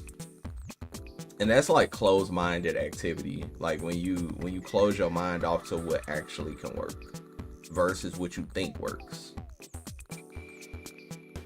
Yeah, Maya's air normals. I've liked, because she got the same pretty much air normals in KOF, and I've always liked her aerial approach, especially JA. Like that's one of my favorite buttons. JA and JB are like always gonna be some of my favorite Mai buttons just in the history of me playing Mai. Those are just some of my favorites, you know. And I think that, like, if people kind of, like, got out of that closed-minded activity and started, like, really thinking about other things in the game, I think we would be in a better spot. Because I really do think that that's, like, the biggest thing. Like, people just tend to glue in on, like, for example, T-Zoc. Like, a person will be like, yo, T-Zoc suck. I should never lose to T-Zoc. Then proceed to never fight a good T-Zoc, so you're gonna run with that agenda, like, yo, T-Zoc sucks. But then you run into a good T-Zoc player that's guard cancel, command grabbing you. Like, Jibbo was on the right track, even though he don't play the game no more. He was on the right track with the character. But that's my point. He was on the right track, and that shit was not like, if you made contact with his block, he was going to SPD you. And it forced you to play like a little bit different against him because it was dangerous. So needless to say, if you had like 4 other legends on T-Zoc, best believe people in the bracket would be getting scooped and losing. But because we don't have any representation, it's easy to say a character sucks or the character isn't like a viable choice, you know? So playing what's good is fine, but also understanding that other things in the game are good, you know? And you have to be able to understand that, because if you just think that, oh, only the meta characters are good, like, and nobody else is good, that's just crazy. Because there's a lot of characters that are good in this game.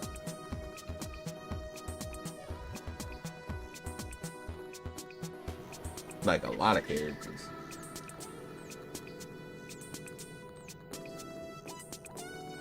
Even B-Janae, we've been seeing a lot more B-Janae just in general, but like she's like one of the main like characters I talk about. Like, I think that B-Janae is one of those type of characters that, like, if she had a run, if she was running and not dashing, she'd be top 5 guaranteed. The thing about her is you have to have very good defensive options and very good movement.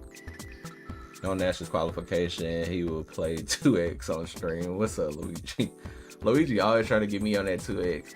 Luigi, honestly, I'm not even gonna cap to you. Like, I just don't really like any of the characters like that they have in the game. I think Jinx is really cool, and I think Ahri is cool, and that's probably who I would play. But it's like, for one, I don't like Ahri's new routes at all, because nobody's doing a consistent route. I haven't seen one player not drop combos with her.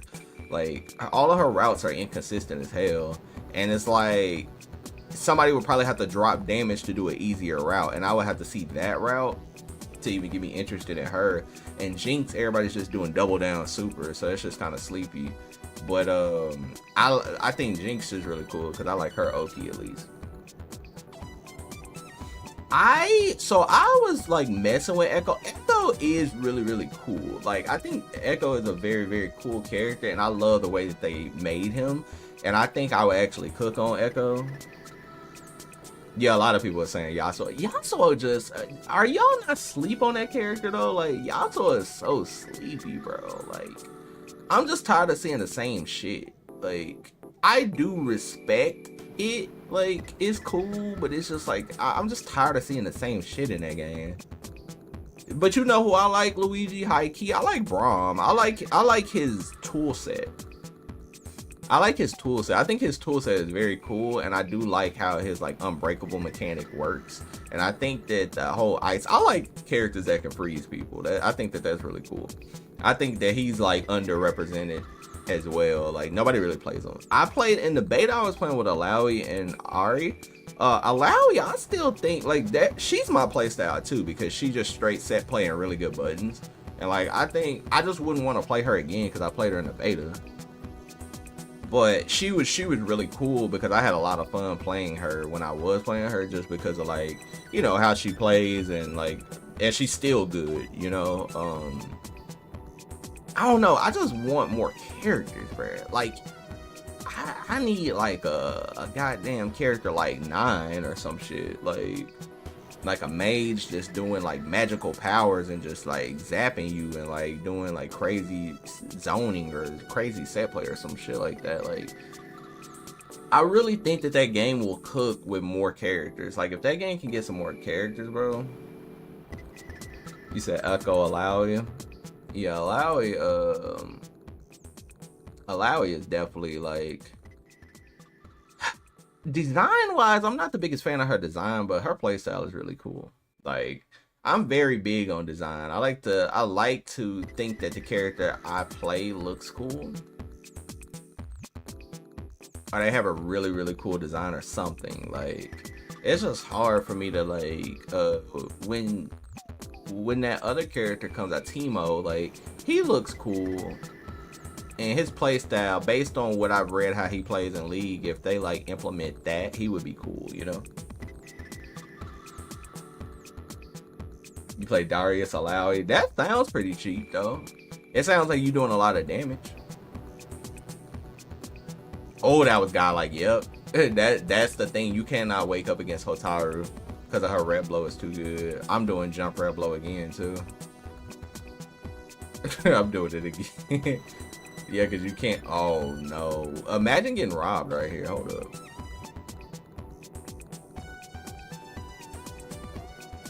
And I mean, meanwhile, nothing could ever compare to Yasuo, Jinx, Echo, Strength. Yeah, those characters are insane, bro. And right now, it's literally like, I want to see this game after a month. I want to see what happens. Because right now, it's definitely, people are definitely figuring out. Yo, Rs, thank you so much for that follow. People are definitely figuring out the cheap shit with Jinx. Because Jinx probably got the best Oki in the game, in my opinion. Just from a spectator. From her knocking you down and putting clap on your wake up, and you can't roll because you'll just get thrown into that shit and recombo, and it's, so you gotta take it. Like, I think that that's just the best Oki in the game. The fact that you cannot roll right there, and the fact that if you roll you die, like, I actually think that that's just the best Oki in the entire game. Anytime she gets a knockdown. You said Jinx Alawi is good. Have I seen? Yeah, I've seen that. Yeah. Jinx Alawi is definitely good. Echo is just one of those characters where Echo will never not be good because of the way he plays and all of his tools. And then Yasuo, it's just impossible for him to not be good. You can't roll Illaoi either. Oh yeah, true. Yeah, you can't.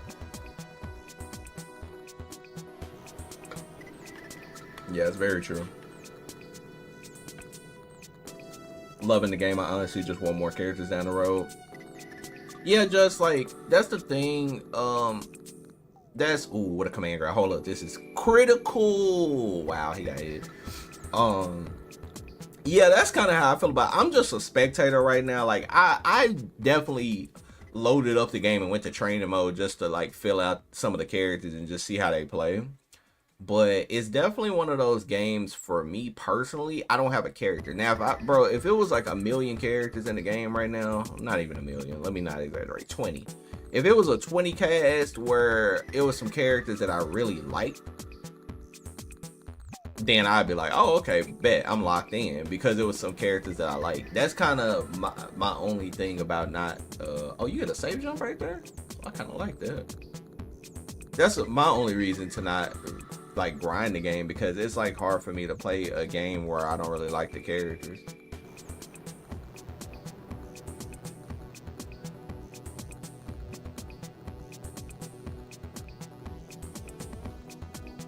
Replay is that shit.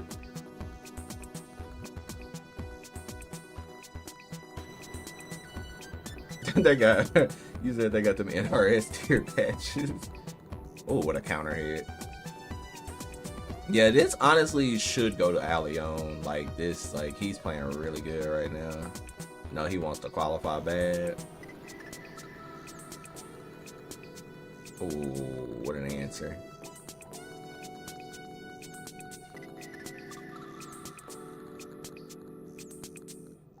Yep. You cannot press right there.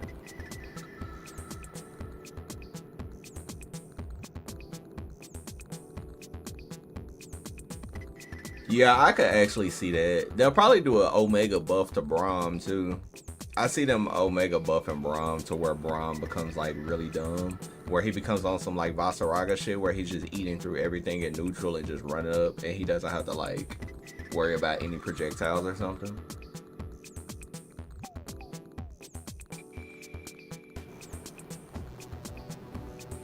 Yeah, Illaoi is definitely like honest, like especially with her by herself. All she is buttons. She just has buttons. She has very good buttons. She got solid like buttons. That's all she is. And now she gets the hit and starts setting up some set play. Yeah, she can get a little scary, but like yeah, she's just really button. Oh, they nerfed her buttons too? Damn. Then replay just like Zero from Marvel. Yeah, Echo is like really sick. Like I said, Echo has some of the sickest, like that play style is just really sick. I also think resources online are really bad. Like you see how K7 came out with the Yasuo video, and that shit was really good, like his combo video and stuff. Like he came out with the combo guide. Like if you want to learn Yasuo, you could literally just watch that K7 guide and you'll be cooking. Bro, I tried to look up Echo combos. I couldn't find one Echo video that was good. I couldn't find one Echo video that was actually good with inputs on the screen or nothing. Like, it just wasn't any Echo combo guides that I saw that was like, okay, like if I want to learn Echo today, I do this. Like, bro, I couldn't find one. I don't even know where the Ari combos are, but I didn't YouTube search her. I did YouTube search Echo though. And it's like, bruh, people gotta come out with better content. Cause like I said, K7 really set the standard with that Yasuo guide. That shit was clean. He had inputs on the screen. He had them lighting up when you're supposed to press the button. That shit is peak.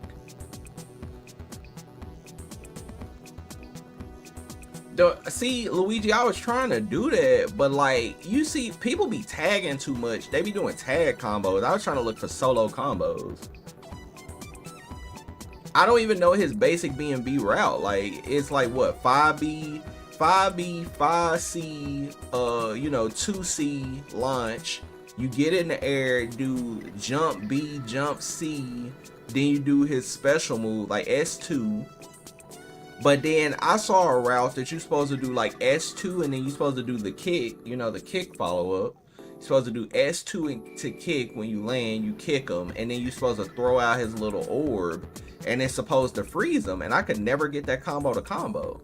So it led me to believe either A, it's character specific, or I don't know the timing, but it's like, I don't know.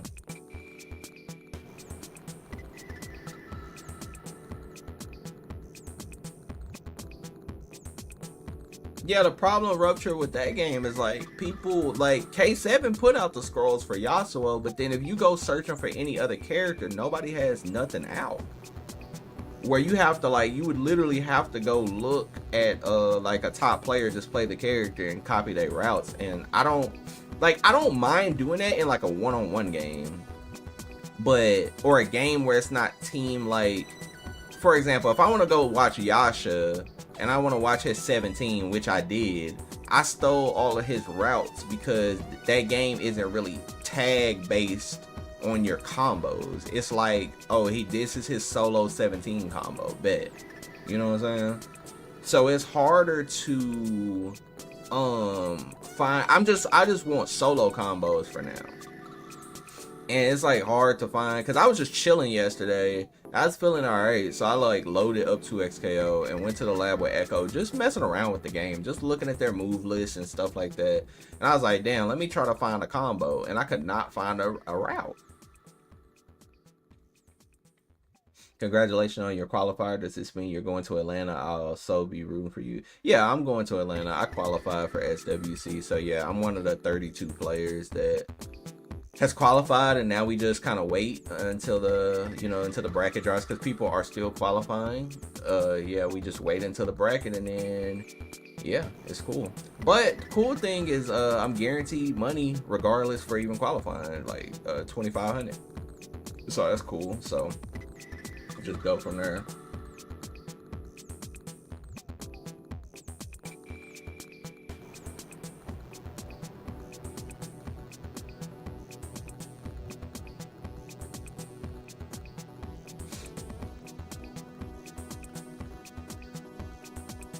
I do believe in my abilities to win that whole event, you know, like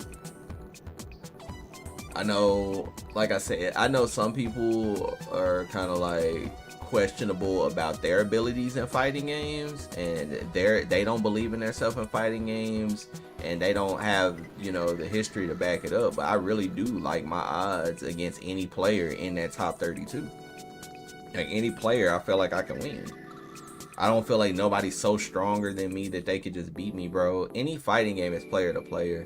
And that's the part that players don't understand. That's why I know a lot of NA is weak-minded when it comes to like fighting games, because they really be thinking that was an option select. They really be thinking that players like a Goichi or a Xiaohai is just untouchable. And if you had that mindset, like, bro, don't even talk to me. Like, if you had that mindset, don't talk to me. We're not friends. You're not a cool person. Like, bye. Like, just get out of my life. Like, don't talk to me. Don't message me. Don't try to come to the tournament and talk to me. If you believe those players are just so untouchable because you're so closed-minded, don't talk to me. Because you're too closed-minded to talk to me. Like, we're not even on the same mind, like, wavelength if you think that those players are so untouchable. Like, that shit is just weird. So if a person thinks like that, we're just, oh, I think he tried to jump JD but missed it. We're just on a different wavelength, and I just don't fuck with people like that.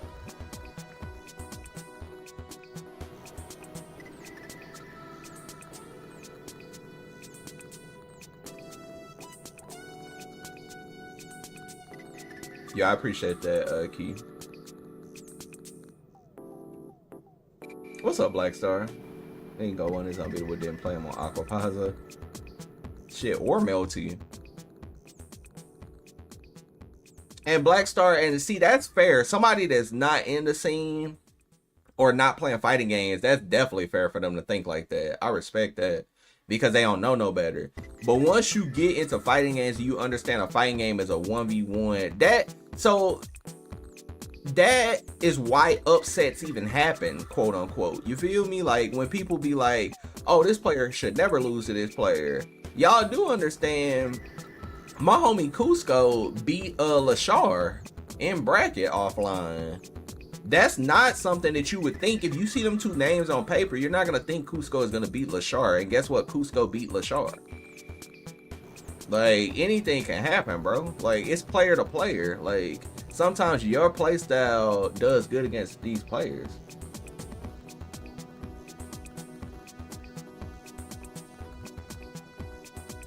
Yeah, exactly. Cusco nice with it, bro. Y'all, chat, you literally have people telling me, chat, you have people telling me in order for me to beat Goichi or Xiaohai, I'm gonna need luck. Do you understand how cringe that shit is? That's the craziest shit ever that somebody done ever said to me, bro. I don't need luck beating nobody in no fighting game, bro. Are you stupid? You have to be stupid to think that I need luck, me, out of all players, that I need luck beating anybody, bro. You're an idiot if you actually think like that. And we cannot communicate. We're on a whole different wavelength. And I mean that shit. Exactly. It's with people that should know better, bro. You telling me that I'ma need luck to beat a Xiaohai or a Goichi, bro. I don't need luck in no fighting game to beat nobody. Are you like, are we being serious right now? Like, what are you talking about?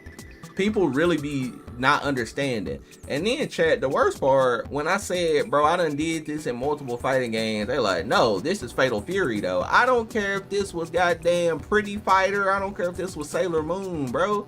Like, it doesn't matter what game it is. It doesn't matter. Fighting games are fighting games. It's a one-on-one situation. I can beat anybody I want. Like, just because you're insecure, your abilities, and you're a choke artist doesn't mean anything. Like, that shit ain't got shit to do with me. I've done this shit for years.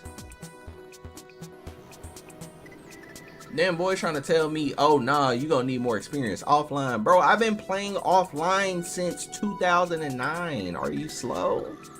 Like, I've been playing offline since 2009. I've been playing offline fighting games since 2009. People act like I'm new. Like, what are you saying that I need offline experience? Like, I don't need any offline experience, bro. I done fought, bruh. This the craziest part. Y'all not gonna believe this shit. This is the craziest part about the whole situation. The craziest part about this whole situation, after that, I'm like, bro, I done fought, like, while you name dropping, like, Goichi and Xiaohai and shit, like, bro, I done fought Daigo, Momochi, Tokido, Sako, all these players offline. I done fought all of these players offline. Literally, all of these people that y'all worship, some of these players that people worship, I done fought all of these players offline. All of these really good players offline. No nerves, no nothing. Just playing them, fighting them, still banging because I'm a high level player. I done fought all these players offline, and you telling me Xiaohai and Goichi is so different that they're gonna beat me? That they're just like different? So nah, they're different, bro. Like, this ain't Street Fighter. Okay, like, yeah, this is Fatal Fury. Like, I don't care what fighting game it is. Like, that's some weak-minded mentality, bro.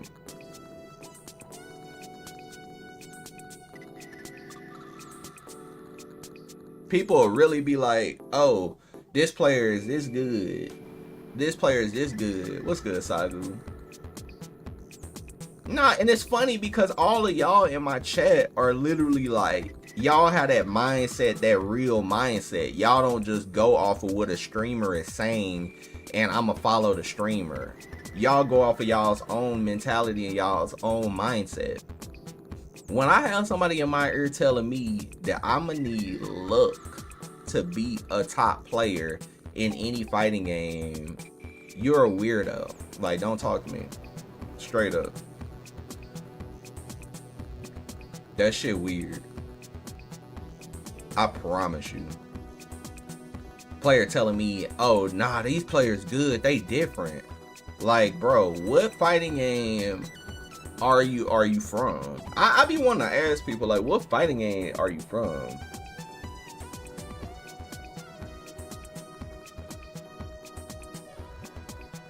Exactly, you beat Punk in bracket, and it's like it's a normal day for you. It's nothing like what, like people really be just putting this weight on players for no reason.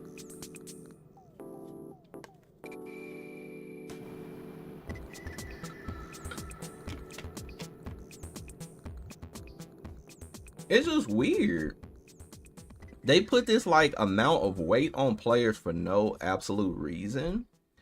And then they just look weird because it's like, oh, this player can't even beat this person. This player should lose to this player. This person should lose to this player. This player is this player. And it's like, bro, y'all, I just don't move like that, bro. I don't go to no tournament thinking I can lose. Every tournament I enter, my objective is to win. And if I lose, my objective is to figure out why I'm losing and fix it so the next tournament I can win it. That's my only objective. So if you telling me in a 32-man bracket that you're gonna qualify for SWC in a 32-man bracket, and you're gonna wake up and be like, oh man, I gotta fight Fenriddy first. Well, I lost. Bro, you're weird. You don't have the right mindset. You shouldn't even be in the tournament, nor should be playing fighting games. Because if you think like that, you already lost. I expect that more from like a casual gamer or somebody that's new in fighting games that just doesn't know no better. Exactly. Why are you here? Like, if you don't really believe you can win the whole event, why are you here? Because you do understand that top 32. Now, for those that follow Fatal Fury City of the Wolves on my chat, you do understand that 32-man player, you telling me if Goichi round 1 has to fight Dark Angel, he not in trouble? That man Goichi is in trouble if first round he got to fight Dark Angel. Are you telling me that he is not in trouble because his name is Goichi? No, he is in serious trouble if he got Dark Angel first round. Just like if Xiao Hai got Danny El Maza first round, Xiao Hai is in trouble. Like, quit giving these players like extra credit. Like, it doesn't matter. Like, you giving all these players extra credit because you're insecure about how good you are at the fighting game. Like, that shit is mad weird. And that needs to be examined and studied in NA, because that's the biggest problem with people. People just be giving people like auto credit. How are you giving somebody auto credit? Yeah, exactly. Like on paper, like if you say on paper, and that's for the analysts. That's for the people with the paperwork and the glasses. That's for them to figure out. That's for them to talk about. Like, yeah, I feel like this is, you know, Danny, this is gonna be, you know, he's gonna be the underdog, but he's definitely a really good player that can win. Like, point blank, period.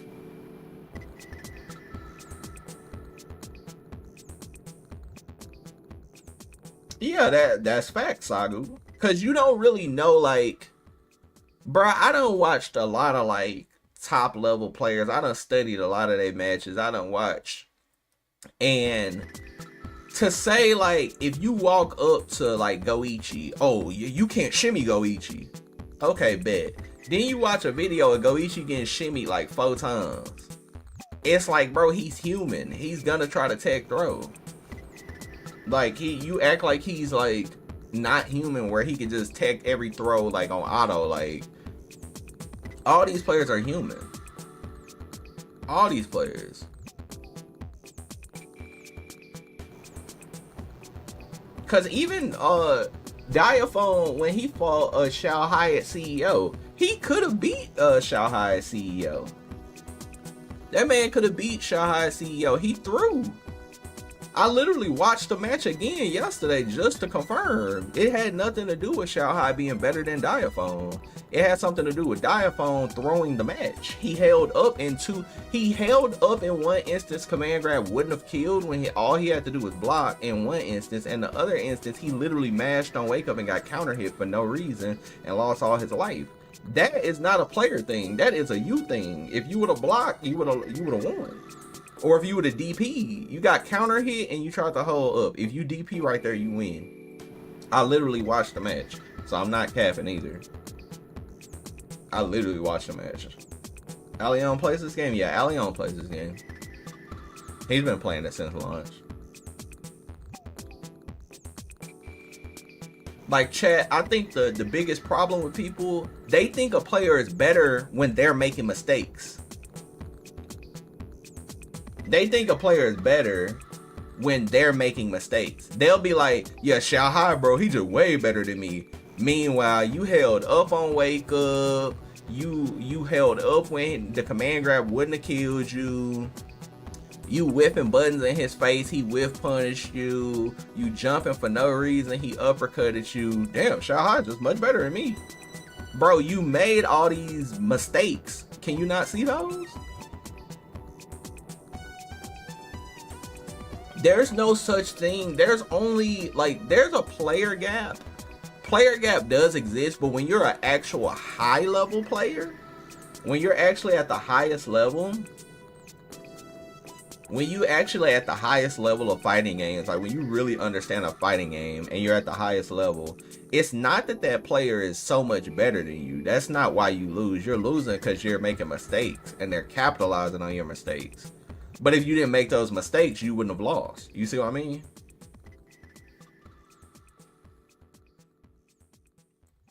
That's the problem. Like, people will make mistakes, but then call out the other player was better than them, or this region is so much better. Because if you say that Japan is better than NA, like if you say Japan is better than NA, what are you basing that off of? And who are you basing that off of? Now, if you base it off of stats, like Evo or something like that, if you base it off of stats, that is correct. You see what I mean? If you base it off of stats, that's correct. But if you base it off of a player-to-player basis, you can't just be like, oh, this player is going to automatically win this tournament. Or this player, oh, you have no chance against this player. You can't do that. Yo, Daz, what's up? Yeah, seeing Mai this far in the bracket is pretty cool.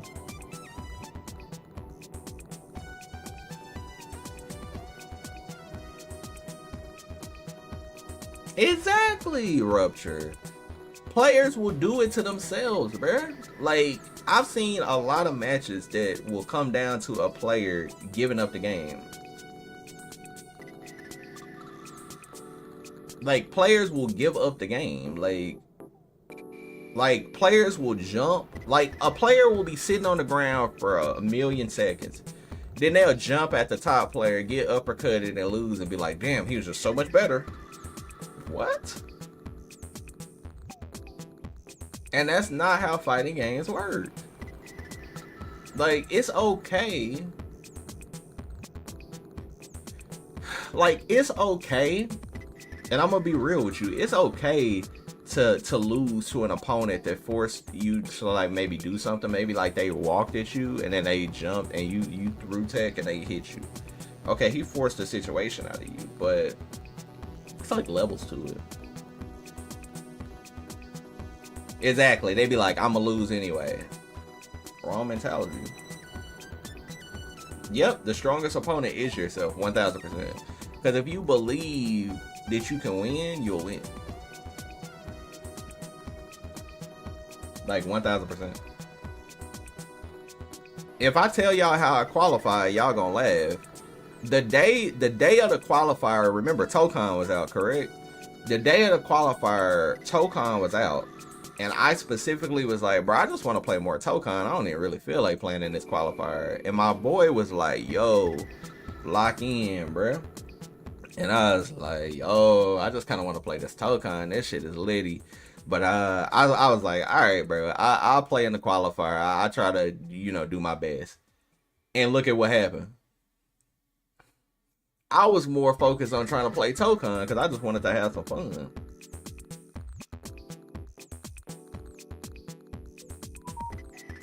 Yep, Dez, exactly. Look how Menago won and Arslan carried himself in the strongest mentality. But it's funny, because when I said how Mena carried himself, I got attacked by another top player that didn't know what was going on. But I literally said that's why Mena is so strong, because it's the way he carries himself. And I got attacked because that top player didn't know what he was talking about. I'm not even going to say top player. That player attacked me because he didn't know what was going on. That's why, like, I'm not going to, like, keep going back and forth with people that just don't understand that it's all mental. Completely. It's all mental. It's literally all mental, bro. It's nothing else. It's your mindset. Because I was playing and I was just playing and I wasn't really like tripping. It put me in the correct mindset to win, because I wasn't really tripping as much. Yeah, I was saying top player. That player. I had to correct myself. I don't even know why I said top player, because nah, he ain't topping nothing right now. So that player.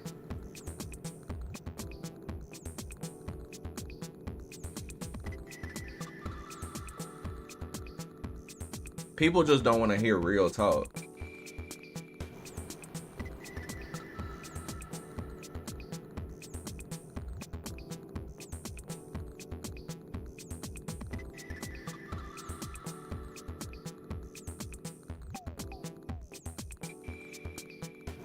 Yeah, exactly.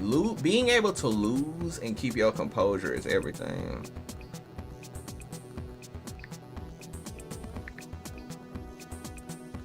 If you can lose and keep your composure, that's what I want to see. Can you lose and keep your composure? Because, like, I'm telling you, like, the odds were against me multiple times. Okay, we got throw loops. The odds were against me. Bro, y'all watched the qualifier, bro. The odds were against me. Did Corvallis or did not Corvallis have me down 0-2? That was the set of any set that I was supposed to lose on paper, because y'all know I don't like Marco. That man had me down 0-2, and it looked like there was no way I could win, and I still managed to win because my composure was there. And the reason why he lost is because his composure, he let it slip. Once he was up 2-0, I think he got a little more comfortable and he let it slip, and I started adjusting. And that's what happens. And even my set with Rondon, that shit was very close. The first set was 3-1, but that second set was 2-2. My point is, I kept my composure and I just played for the love of the game. I wasn't really thinking about the win. I wasn't thinking about qualifying or nothing. All I was playing for was me.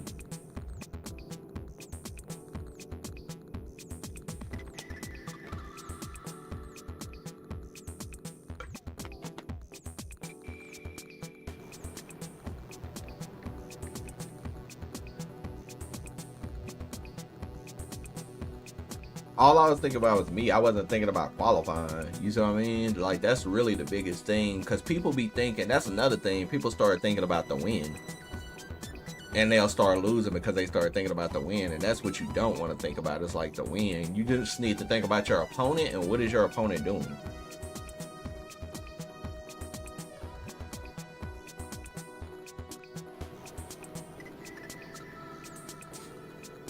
Because comfortability is one thing. Like, when you're comfortable and you're winning, a person plays a different style than when they back is against the wall. When somebody's back is against the wall, sometimes people lock in harder when they back is against the wall. I ain't gonna hold you.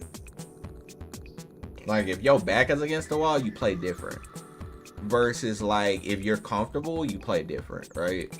That's why people say when you play like in the comfort of your home, like, it's different than when somebody goes offline. Well, some people still play comfortable offline. Like, so it don't matter.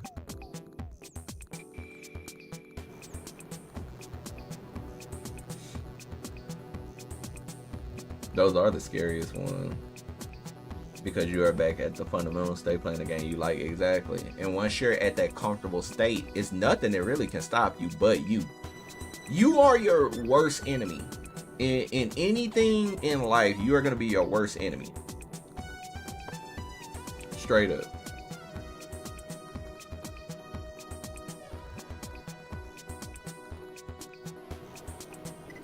Yeah, Punko is very good at that.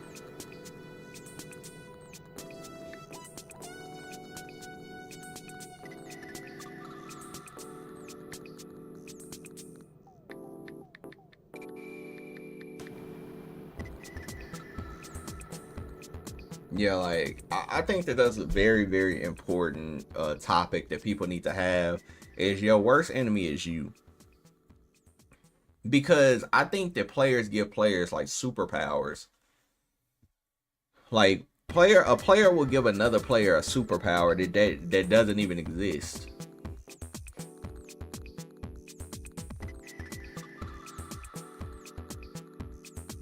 Yeah, this mine. Now his back is against the wall. He gonna have to climb. Like he's definitely gonna have to climb. Very possible, but he's gonna have to climb. Like if he really wants this, he's gonna have to climb. So he's not. Oh no! I ain't gonna hold you, Chad. After that uppercut, he's gonna have to really lock in because he's not hitting that. Like jabbing into uppercutting that and juggling that. That's one thing that I see that he's not doing. A lot of players still aren't comfortable with it. I honestly just started doing it recently. Like, it's one of them things I've known about forever, but it's just hard to do in a real match unless you, like, practice it in training mode. Nice.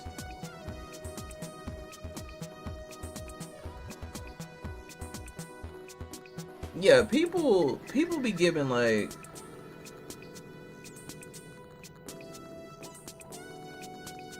Mine got good neutral. She can get the job done if you're a specialist, but this dude a specialist.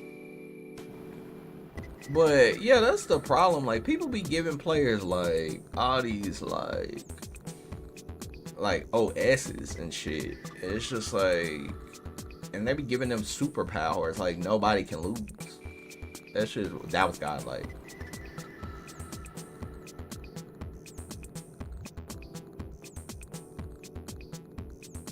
I knew he was about to rev blow.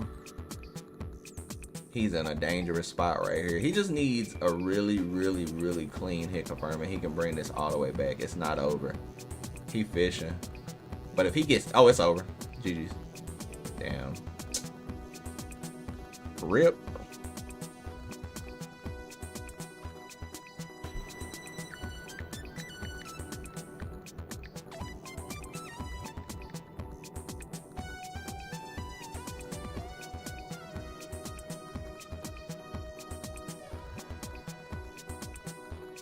Yeah, people give like top players like superpowers.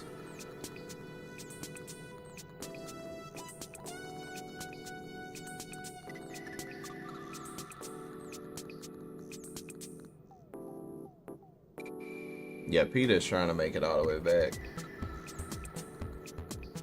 It's like back in the day, I feel like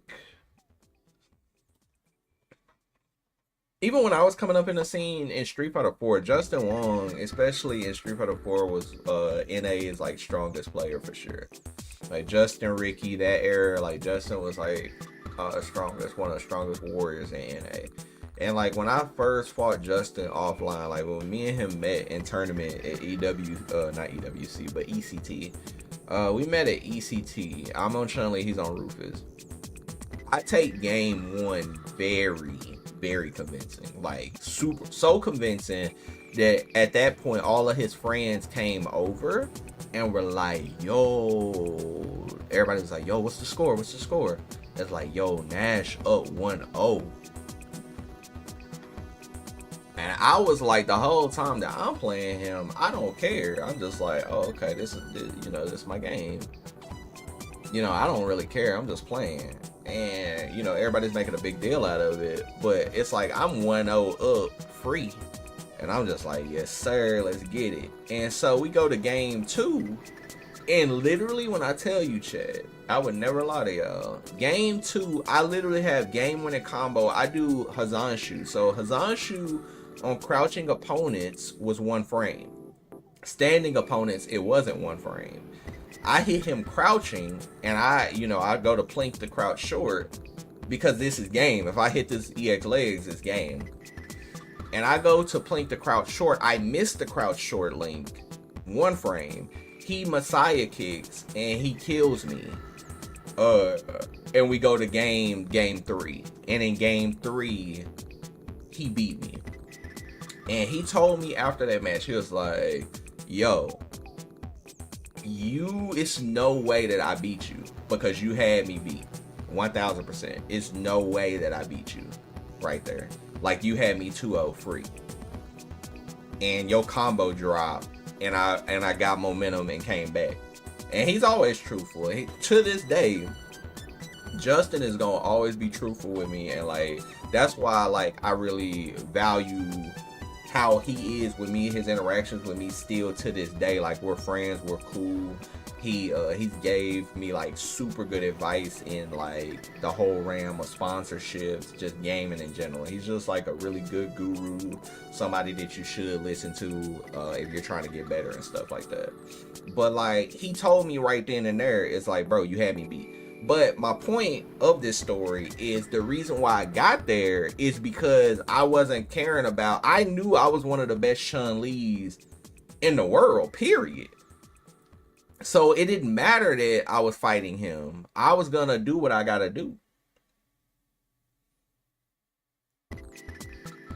Exactly. He's human. Because the shit I was hitting him with, bro, like a person would probably be like, oh, that shit would never work, bro. The shit I was hitting him with, I kept doing like jab. I would do like crouch jab, crouch short, stand jab. And instead of going for the fierce link, I would dash up to him, reset him into a Hazanshu, and he kept throw teching, and I just kept hitting. I just kept hitting him. And I did that shit like 4 times, and it worked every time. To the point to where I knew he had like a throw tech habit, and I found that habit, and then I just kept exploiting it. And that's my point, is like, in that situation that I kept baiting him and like really doing those things, it was just, this dude is human. He's just like everybody else. So like, players have to stop putting like these like fake weights on people. That's the whole thing. And players that still do that, that still put like fake weights on people, that shit is just, to me, is just crazy.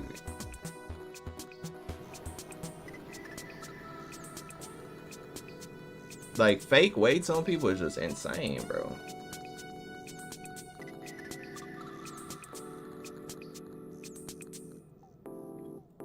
Yeah, like, the real way to carry yourself is just know that you can beat anybody.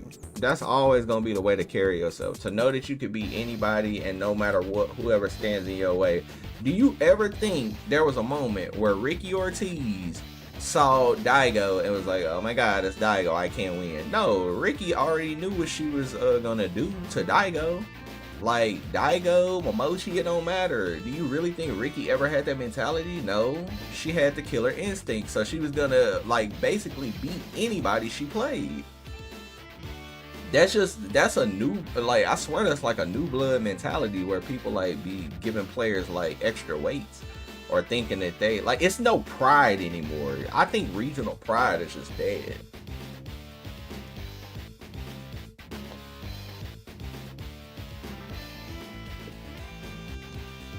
Yeah, exactly. Sometimes you have off days. But I really, no cap, I really do think regional pride is just dead. I like, back in the day, bro, you play, like, if it was somebody from Texas versus East Coast was talking hella fire shit. I still remember when I fought Lucky D. When I fought Lucky D at I think Lucky D at ECT. And Demon Hayo was talking shit, but it's all love. You feel me?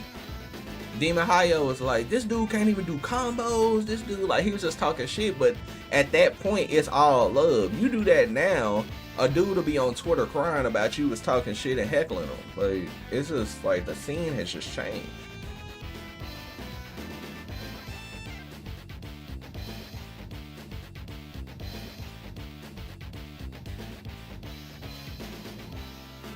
What's good, Jeremy? Nah, it's just like, I ain't gonna go into too, like, cause I ain't gonna name drop. But I'm just saying, like, in general, it's just too many dudes out here with that, like, that whack ass mentality where they think like, so my confidence against Goichi and Xiaohai, Jeremy, is that I can beat those guys and I'm not worried about them. If you put me first round against them, I can beat them. You got dudes out here trying to tell me I'm gonna need luck to beat them, I don't have the experience to beat them, and all this like crazy shit. And it's like, do you know who I am? I don't like to pull that card, but it's like, you don't know who I am if you have to even say that to me. They don't know me. Like, bro, I can beat anybody I want.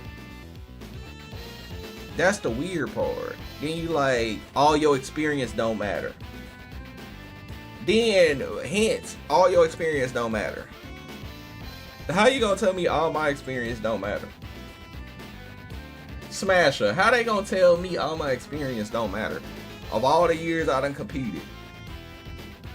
If I told some of y'all I was in top 8s in Soul Calibur 6 offline, some of y'all would be like, damn, Nash, you play Soul Calibur 6? Yes, I was a Shanghua player. One of the best in NA. One of the best in NA. Top 8 at majors. If I told somebody that, they would be like, damn, you played that? If I told y'all I was one of the best Tinas in DOA, in Dead or Alive series, if I told you I'm one of the best Tinas and I was top 8 at majors, some people would be like, oh, you actually played that game? You see what I mean? Like, people don't know my track record of games I played.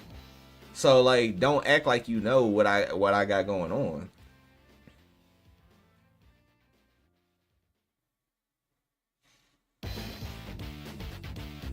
It would be, okay, let me work on my luck. Be thinking just because they always win don't mean they invest with. Everyone is still human at the end of the day. Exactly. They don't, Smasher, they don't know about those games. That's what I be talking about. Like that, if you don't know about those games, then you don't, like, it's like a don't talk to me situation. It's like you don't know what games I played. Exurd, people will probably only think I played Strive, mate. It's like, bro, I played Exurd and I was in top 8 on offline, by the way. I was still in top 8s offline with May and Jam, bro. Like, I got top 8 at Summer Jam with Jam. That's why the Lost Soul meme was real, because he kept just coming up to me and he like, that's just so funny that you got top 8 at Summer Jam with Jam. Like, he kept saying that the whole weekend. It's like, bro, like, it's just funny that people don't even understand my track record. Like, I've been doing this shit. I've been doing this shit. Yeah, Lost Soul was cool. Damn, Luke, you remember that? That's crazy. See? Luke, a real one.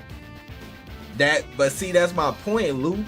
That whole, if we go back in time, that was a moment that we had. We had a Destiny battle. I got the top 8 with Jam. You feel me? It's like, people don't know about that moment because it happened there. But people want to act like these moments don't happen.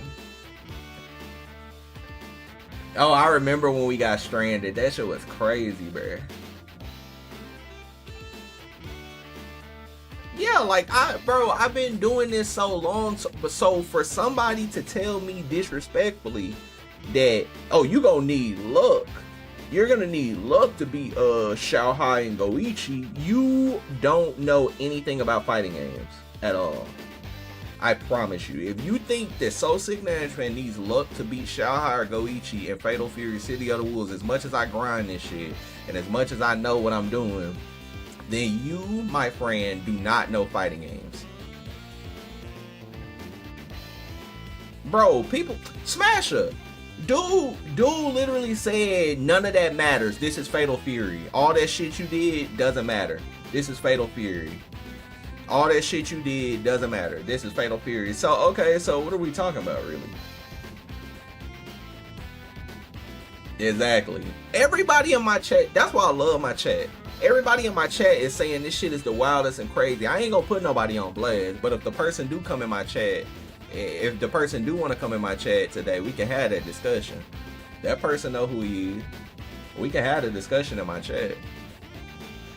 But people be, I'm telling you, people start turning into mices and mouses and shit because once you put them on blast, they don't want to come in and talk about it because they already know that shit is dangerous territory, because now I'm talking to you and you can actually see me.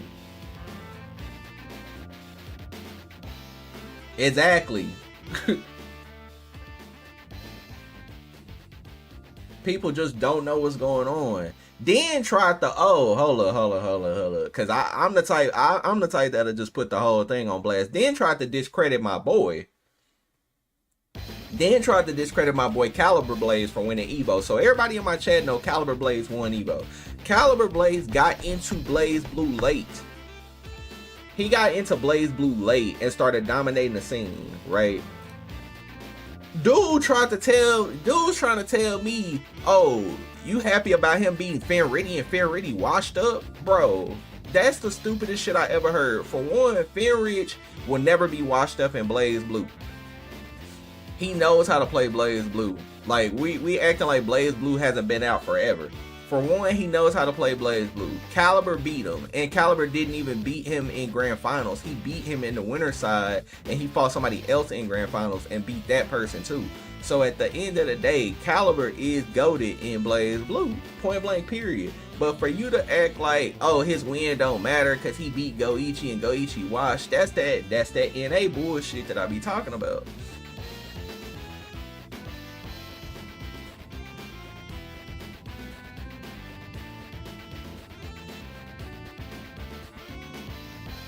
Jeremy, I got you after the stream, fam.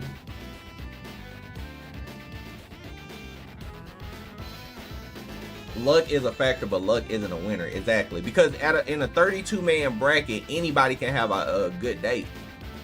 Because that would just be like somebody telling me that if Goichi got to fight Dark Angel first round, Dark Angel can't beat Goichi. Boy, are you stupid? Dark Angel could cook Goichi.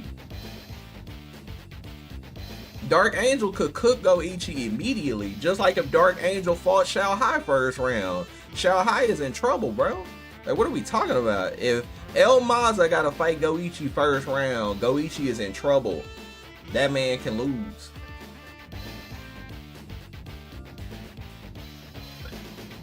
Like, what are we talking about?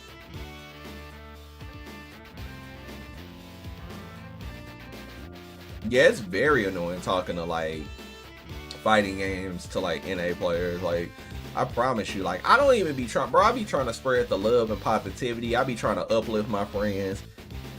If my homie Sagu came in here, if Sagu said, yo, Nash, I gotta fight Shao Hai tomorrow in Street Fighter 6, bro.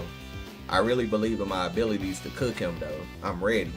I'm not gonna tell my homie Sagu, bro, you stand no chance against Shao Hai, bro. You gonna need luck to beat Shao Hai. That shit weird. I would never tell him that. I'm gonna be like, bro, I respect it. You got that dog in you. Let's get it. You already know what to do. Yeah, he had him sweating. Exactly. That's what I'm saying. Like, he literally had the man sweating.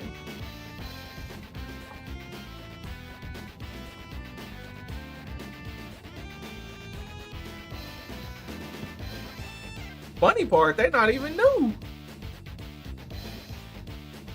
It's people that you know. That's the weird part about it. That's the weird part about it, bro. It's like the same shit over and over. People just loop themselves into, like, thinking that this player is powerful, that player is powerful. Like, that shit weird, bro.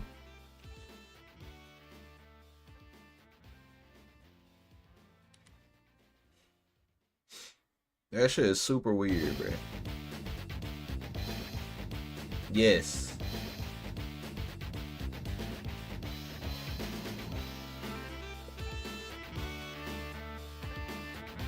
Shit is omega weird. But, like, people, like, I try to uplift all my homies.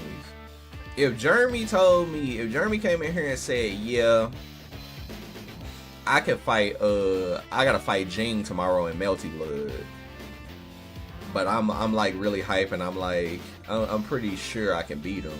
I just know I gotta lock in. I'm gonna be like, yeah, bro, I believe you. Let's get it. I'm not gonna be like, bro, you gonna need luck to beat Jing. He on a whole nother level. Then he kept telling me, like kept telling me the players that I done fought. So like I done fought a lot of some of the most high level players in the world. Then trying to tell me that because I fought these players, if I fight, like, I'm gonna give y'all a big example. Gene, y'all remember Gene, the Melty Blood champion, right? I fought Gene at Evo. I got to fight against all of them at Evo, right? Gene was one player that when I would fight him, I felt like he was on another level, but I also felt like I was making mistakes that I needed to improve on, right? So beating him was like definitely difficult, but it was because I was making mistakes and he was punishing those. So it was like things I needed to get better. The rest of the Japanese players I was going even with for the most part. Gene was the only one that was like really, really tough for me. And like, guess what? He won Evo. Go figure. But my point is, if you fight a high level player at a fighting game, it don't matter what fighting game, bro. A high level player is a high level player. So like, if somebody's telling me that just because it's Xiaohai and Goichi, that they're way better than a player like Jing or something in their respective game, that's not true. Every player that's a high level player in their respective games is going to be different.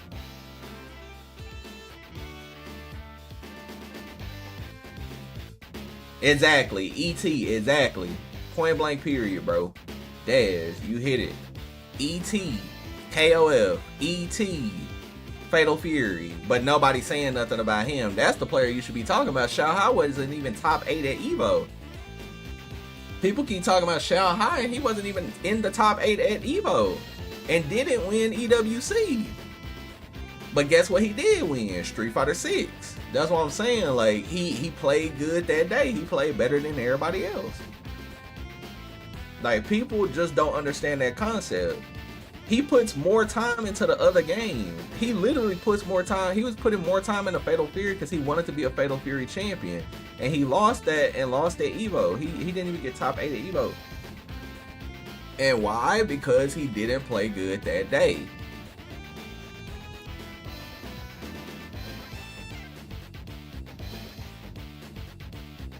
Yep, you got second place because you was like that in Marvel 3. Yo, Morgan was ridiculous. And people would sleep. And guess what? People said you was going to get cooked by all them players, and what happened? That's what I'm talking about.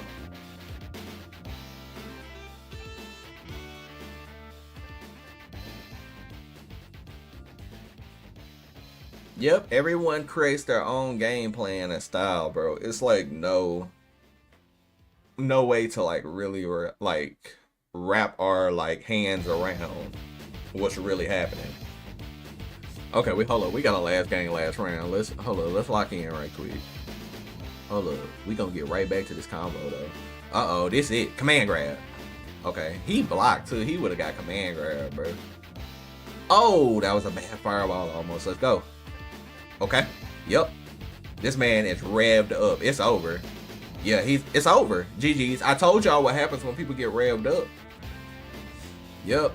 This man. So right now, no reason not to meaty. Just meaty. Yep. Rev him. Yep. GG's. It's over. Allion. Stop it. Allion. Stop it. Bro. Oh, that was game. Brother, I have a bad feeling about this chat. Chat, I have a bad feeling about this.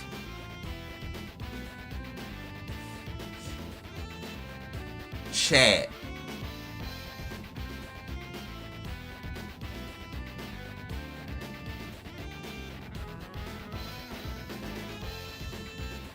Ooh, chat. Chat.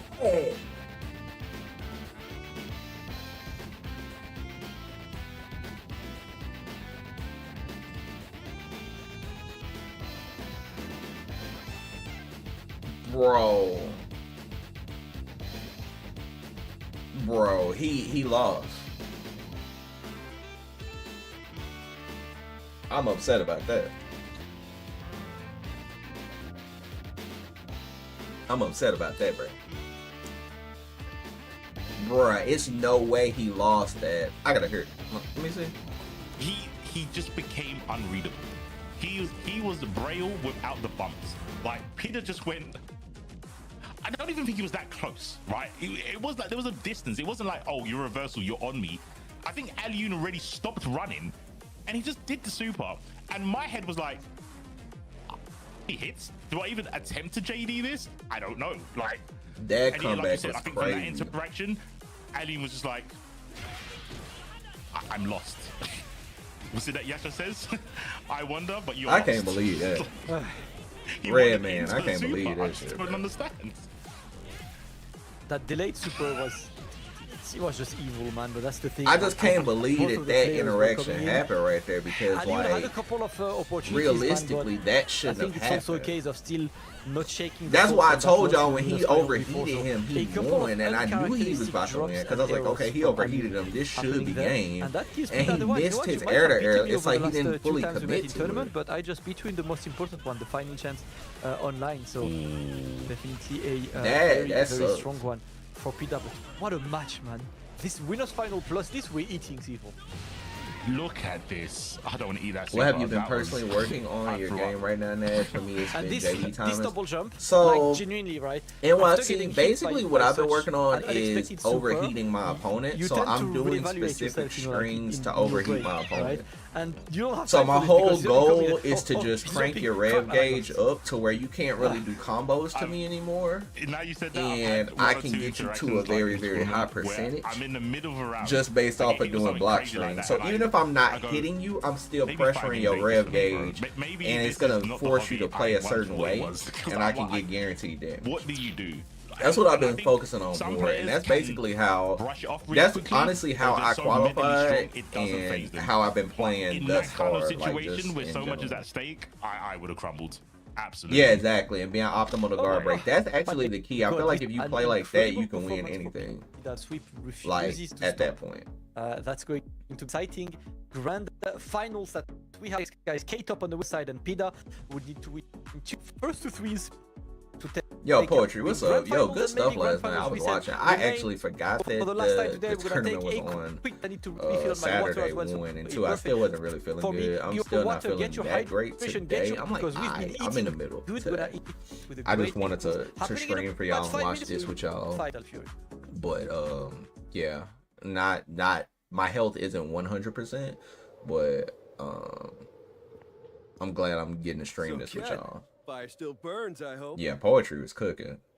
The low call victory was crazy because that matchup is so bad for Janae. I swear that matchup. I never liked Janae versus Marco. Extra hot, just like too much fireball control. Yeah, that was definitely unfortunate because now Alioune has to basically either the only other tournaments I know he's not about to come to the Vegas Climax tournament. So I feel like the only other bracket that he can even qualify through would be Last Chance Qualifier, and that's if he's even going to go to that.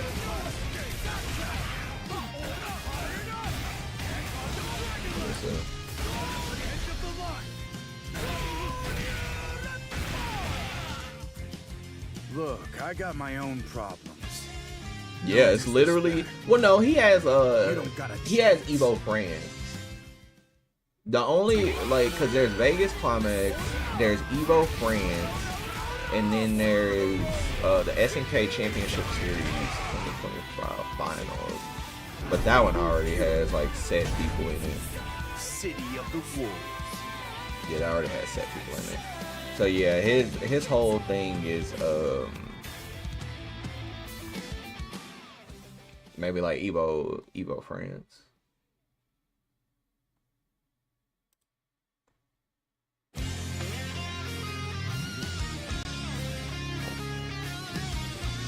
Yeah, I appreciate that. But yeah, back to the topic at hand. Needless to say, chat, just play your game and believe in yourself. And whatever like corny activity somebody's on, where they think that, you know, this player is just the strongest player, etc., like, that shit don't matter, bro. Because if that was the case, and this is, bro, it's been proven time and time again. That's why I hate even getting into this situation with players. when we talk about this topic specifically. But this has happened time and time again. If this was the case, guess what? When Greenyots, if y'all seen Super Greenyots and Shein on the same card, and y'all said in top 8, and you see Super Greenyots and Shein, most players are gonna say, oh yeah, Shein's gonna win that. Most players are gonna think that. But the players that know are gonna be like, shit, Greenyots is nice with that preacher. He can definitely win. And guess what happened when they fought? Offline. Because people always want to hint offline. Offline, what happened when they fought? Greenyots won, right? On paper, he is not the favorite. But because of how fighting games work, because it's 1v1 and it's player to player, he was able to beat Shein, and that's my point. Like, quit giving players like extra credit, bro. Like, any player can win on any given day. Because if that was the case, upsets would never happen. Like, players don't even think about the whole upset situation. Upsets wouldn't even exist. Exactly, they don't watch the games, because anybody that knows that, if you knew who Greenyots was, you would already know that the chances of him beating anybody is high. Shit, if Greenyots fought Goichi, I wouldn't just be like, oh, Goichi got this shit free. Hell no, like, Greenyots get on Goichi, he guessing too. And the funny part, Smasher, the funniest part about this, their savior literally said that Marco's overhead was reactable. Whose mouth did that come out of? Goichi. Goichi said Marco's overhead is reactable. I'm gonna block it. He fought Barbar opened him up multiple times. Stop playing with me. Like, y'all listening to the wrong people. Yeah, I know exactly what every player is capable of, and if you told me somebody like this can beat this player, I'm not gonna be like, exactly. That's why it's weird people be, I don't know. That's why it'd be weird that people be like on that level when they be like saying little things like that. It's like, bro, what are we even talking about?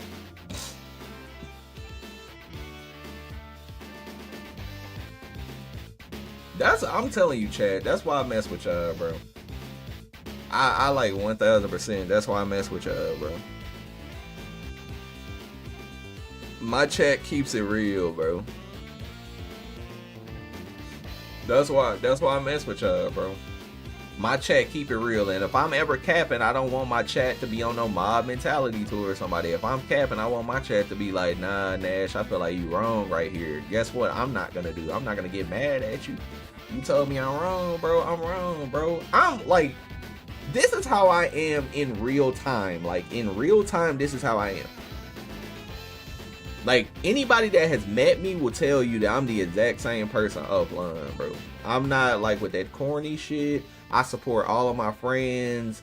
I don't take disrespect, so if you disrespect me in person, it's problems. Like, none of that. Like, I have respect for everybody, and I treat everybody like the same way. Like, very respectful, well-mannered, you feel me? Like, that's just the way I grew up. And like, that's how I carry myself. That's why the things that I say on stream, I would say in person to the same person. Like, I carry myself a certain way, and that's why I think that that's the intimidating part of why some people be like thinking I'm like overconfident or this, that, and the third. No, bro, like, everything that I've ever got, I earned. I appreciate that, Poetry. I'ma always keep it real. Like, even things that maybe a player won't say, I'm gonna be the one to say it, and I'm gonna keep it real. Like, I don't sugarcoat shit. You feel me? Like, I'm not gonna sugarcoat. I'm never gonna sugarcoat. Ever. That's just not in my DNA. Like, so, if I feel like something is off, I'm gonna say it. And that's why I try to keep it real in here. Like, and I let y'all be real, too. Like, I'm not gonna, you know how like some people streams, like if you say anything to the streamer, they get mad, then you get mob mentality. Like, everybody start jumping you and everybody start saying you dumb. Like, people like promote like toxicity and shit. And that's like the problem with a lot of people. People like promote toxicity. Like, I don't play that toxic shit in my chat. Like, if somebody in my chat is getting attacked, I'm not gonna allow that shit. I'm gonna be like, yo, chat, chill out, get off of him. Now, if he says something wild and crazy kids, and then it's just like, yo, like, bro, you tripping in my chat, yo, chill out. Like that one dude that I blocked out of my chat that was going to every chat hating on City of the Wolves. I had to get him up out of here. He's like being disruptive, and he was attacking people in my chat. So, like, of course I'm gonna get you up out of there. You feel me? Like, of course I'm gonna get you up out of there. But like, for the most part, like, you can say what you want, but it's just like, you know, just keep it respectful. But like, anybody acting like players got superpowers, yeah, we not gonna mesh well, bro. I'm not gonna lie to you. We are not gonna mesh well. Like, once you start thinking people got superpowers and shit, I'm like, nah, man. Superpowers is crazy. I ain't never fought nobody in no fighting game that had superpowers.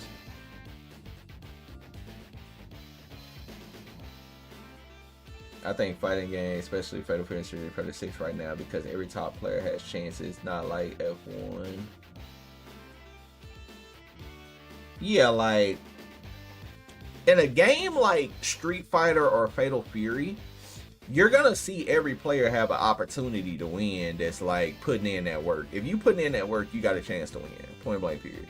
People get confused as like there's player levels to everything, right? So it's okay to like be like, hey, like, this player is strong. But my point is, you can't say like, oh, this player can't lose and this player won't lose and this and that and the third. Like, that's crazy. Don't talk about power level, the situational condition. The highest power level can be beaten because of X factor. Yeah, I mean, he's spitting, because every power level has like a weakness. There's no like, for example, I'm gonna give y'all a real example, and this is just real. I'm not like being shady or talking shit. I'm just being real. Punk is the perfect example of a player, like, he's really good at whiff punishing, right? So players in NA, a lot of players in NA be whiffing, so he gets a lot of value. It's just like an Overwatch game. If you pick this character against this character, you're gonna get value. You pick a hit scan versus Pharah, you're gonna get value. You pick a hit scan versus Iron Man, you're gonna get value. Punk gets a lot of value in NA because a lot of people whiff, and when you whiff against him, he's going to whiff punish you. That's his whole game plan. But the weakness to him is if you start not whiffing, he gets in trouble because he can't really beat every player that does not whiff. That's why he struggles against Asia as much as he does, because they don't whiff as much. So now he got to fight a grounded neutral and an even playing field, and that shit can go his way or the other way. You see what I mean? Like, that's his play style though. It's whiff punishing people. If he can't whiff punish you and it's fair ground, he can definitely lose. And that's why he's in the situation he's in right now, where he's losing a lot more and he's trying to find another alternate, like another character, because right now his playstyle is not working, so he's gonna have to figure something else out. It's just simple as that. Like, and there's nothing wrong with that, but that's definitely a thing, and that's why he's stronger over here. And then when he goes out, same with like Knuckledu. Knuckledu's guile is godlike guile. Over here, people are impatient and they run into some of his shit, and he get a lot of damage over here. When he goes over there, for one, Asia is not impatient, so they're not going to be running into sonic booms and bullshit. So the chances of him winning over there is harder with Guile, because it's harder to win over there with Guile. Even Higuchi ain't winning over there with Guile like that. So it's going to be harder to win. So like that's the thing about like winning over there. That's why he's playing Mai now, because he's trying to force the situation. Punk, if he can't win punish, now he has to force walk-up offense and neutral. Exactly. 1000%. And there's nothing wrong with that. Like, me and you are spitting facts, and if somebody were to get mad at that, they would be weird, because it's like, how are you going to get mad at that? That's exactly what's happening. Punk is good at forcing you to whiff. Like, if you are whiffing a lot, you will lose. It's impossible to beat him if you are whiffing. And a lot of people over here whiff. But when you don't whiff, that's why over here even people like Boosie can beat Pump. Even people like Boosie can beat Pump because Boosie don't whiff a lot. The players over here that don't whiff a lot are on even playing ground with him. If you whiff a lot, you are not on even player ground with him. And that's just play style, and everybody has something like that. Like, everybody has something like that. Because I think Shao Hai, the thing about Shao Hai, if he ain't got no data on you, if Shao Hai ain't got no data on you, he plays very sloppy. Like, if he's never fought you before, he plays very sloppy. He plays very sloppy and super mashy. Because I literally saw him fight Diaphone for the first time at CEO, and he was playing sloppy. And Diaphone could have played better and won, but he didn't. Like, if Shao Hai don't know you, he plays very sloppy and aggressive, and like he's very disrespectful. He mashes wake up, mashes DP, mashes buttons. Like, he plays very disrespectful if he don't know you. But if he done fought you a lot, then he's good. Same with Daigo. Daigo is very good in long sets. Daigo in shorter sets isn't the best, especially in Street Fighter 6. But in longer sets, Daigo is really, really strong. That's always been a Daigo thing, you know? Let me use the restroom real quick, chat. BRB.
All right, my bad, chat.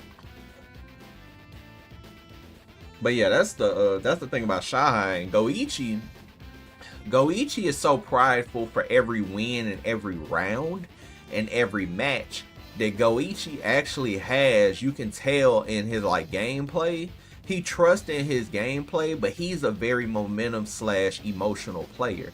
He's a very, very, very emotional / like prideful player. So every round and every match to him matters like a lot. And when a player plays like that, they're playing a lot with their heart.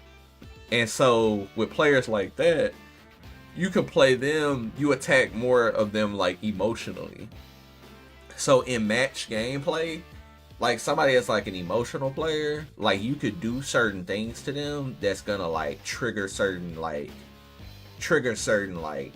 emotions out of them. Like if you shimmy them and you see like they're like, man, okay, like you know that got to them to some degree. They don't like that play that you made on them. You see what I mean? So it's like, it's very important. The gravitation to Billy meant so much for Asia players. Billy controlled the unexpected the best. Yeah, he did. What character rep been like so far? Pretty much meta characters outside of Ken and Mai in this top. Yo, Neo, what's good? Son, clean cut dress shirt for Twitch actor. I'm dead. Nah, I'm cold. I had to put on my jacket. This is my jacket. I had to put on a jacket. I got really cold. Yeah, I qualify for SWC. Spider.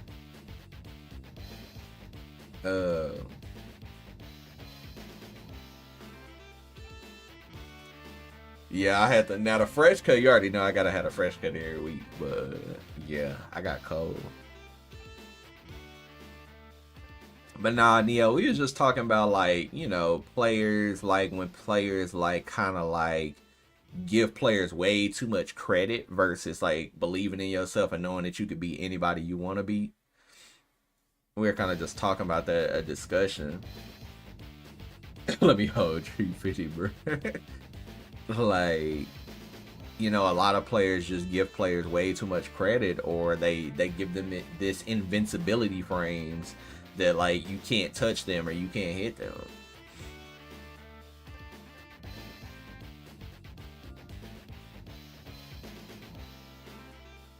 I'm just glad my whole chat like agreed with me that that's like the craziest thing that people really be thinking of. Like that shit is insanely crazy, bro.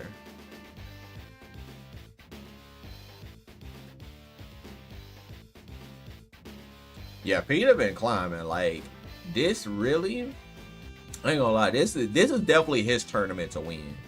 Because he literally, this is one of those, like, this is literally when you could tell somebody wants it more.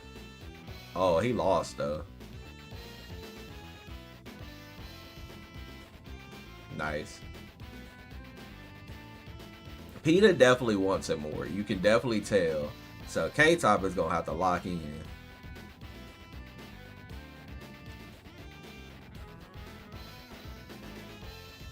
Whoa, round start up fireball and he just ran forward and didn't get a wild punish is crazy work. Nice, guard cancel boys. Chad, I've been watching so much KOF. Like while I was sick, I was watching like literally KOF marathons of just tournaments after tournaments after tournaments. That shit made me want to play KOF so bad, like, after SWC. Like, I want to play both. Because, I mean, I feel like I could still... I feel like there's still time for me because, like, I mean, they still do weeklies online. And, I mean, I'm not new to KOF all the way. And, like, I want to play, like, right now... Because that game just has so many characters that I've tried and played. I want to play Chris and Kim for sure. Now, I know the better choice would be Orochi Chris, but I'm not really for that. I just love OG Chris. So, I mean, OG Chris is still really good, too. Like, he's solid. Of course, Orochi Chris is just a better pick, but it's like, for me, I like OG Chris. So, OG Chris and Kim, and then it's like, I don't know who I want my... middle character to be if I do want to go to my route, because I used to play her. I used to play B Janae in that game, Maya, all those characters, but like coming back into the game, I'm kind of just thinking about who I want to play. I might play, you know who I wanted to play? Luong. I might play Chris, Luong, Kim, or some shit like that. I don't know.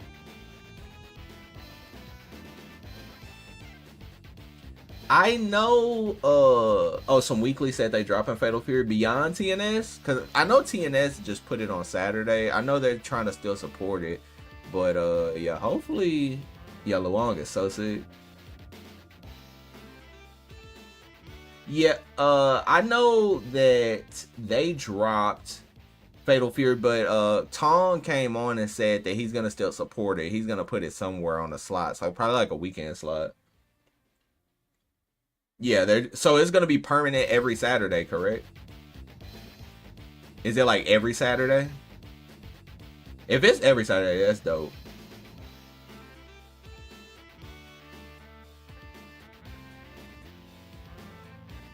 Okay, bet. How good is Orochi Shermie looks pretty good. Like just the fact that she can put that fireball on the screen, she looks pretty good. I don't know how good she is, but yeah, I kind of want to do something like that. Like, I think I want to do Chris, Luong, Kim, or something like that. I ain't gonna lie, if I was like super sweaty, I would just play Ash, because that character is so sick. Gonus kind of is the high tier of her character style. Yeah, Gonus is crazy. it's like funny because like just watching the meta, damn, he done turned it into a 2-2. Chad, my bad, I was talking and this shit is 2-2 last game, potential last game. Oh, he playing aggressive too. Oh, they traded. That was an insane match. Yeah, KOF is, man, that's a beautiful game. Do y'all think KOF 16 comes out next year or no? Or do y'all think like it's probably gonna be another year?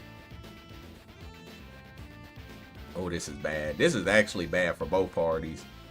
He wants to throw a shuriken so bad because he don't want him to jump, bruh. Do you super right here or nah? Hell nah. He lost. GG's. Wow. K-Top qualifies. Bruh, he is mad. 2 more years, you think? KF 16 won't be for a minute. Yeah, if it's not gonna be for a minute, then I might as well lock in. How hard is 2002 to learn? Is 2002 hard to learn? I see Lagima usually runs a 2002 bracket like every week. Is that game hard to learn or is it easy to get into?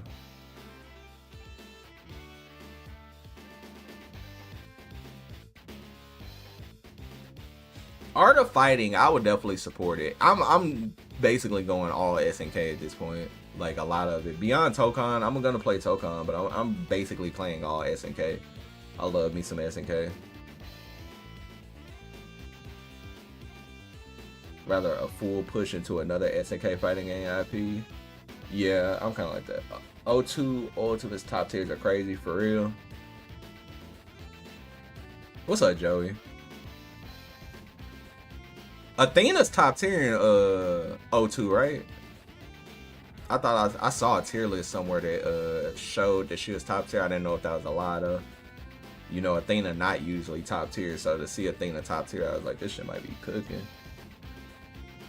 Yeah, 15, like, I really want to, like, really, like, put some time into it. Like I said, I'm going to just kind of wait until, like, after SWC.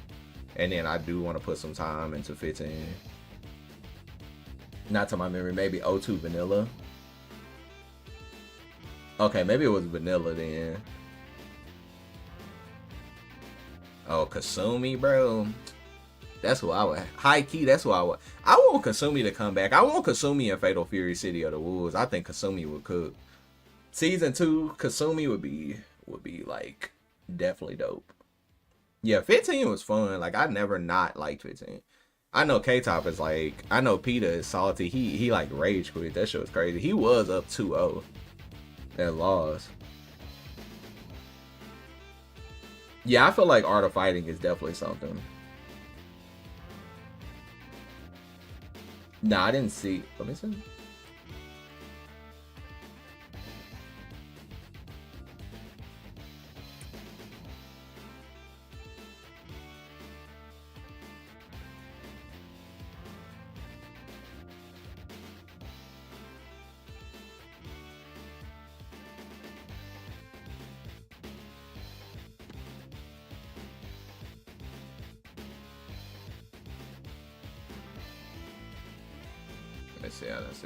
Good pressure, but Sober turns it around in an instant and deals with his SPG. Binku? Binku? No shot! Oh yeah, that was God. He got the just defense! He got the just defense, Sammy! You know how that's hard when you were real one. It's freaking Neo, that's when you were real when you got those. That was God, like Art of Fighting 4.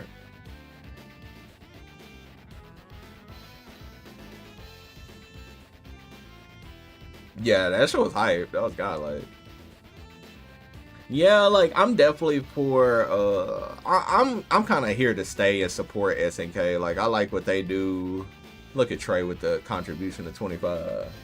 Yeah, I'm kind of like here to support the game. SNK games, I do feel like the skill gap in SNK games are more fun to get to, and when you're there, you just cook. That's the difference. I feel like SNK games, like when you're there, you're there. 5K, but he's not gonna stop it. Oh, there's no way. And the household has 2 chances to get that 1.5. Yeah, so we got another Cain that just qualified. Sheesh. So they double their opportunities to get in hold of that. Let me see.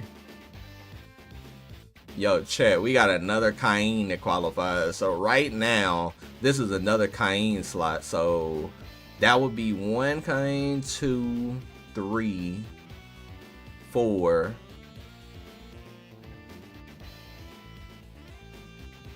5, 6. So 6 Cains right now. Hotaru is 1, 2, 3, 4, 5 Hotarus, 6 Cains. And then Billy is 1, 2, 3, 4, 5. 5 Billies. And some of these dudes are like pocket Billies, like 1 and 2. They're like pocket. I would care about is this fella so sick NASHFAN qualifying. Yeah, I appreciate that. Yeah, I'm gonna do my best there. I definitely like my odds, like I said. And then Hokudamaru has the most representation at 1, 2, 3, 4, 5, 6, 7. 7 Hokus. And then you got Diaphone with the Ronaldo, just 1. And then you got Terry for Dark Angel. Yeah. It's crazy. Crazy, yeah, exciting.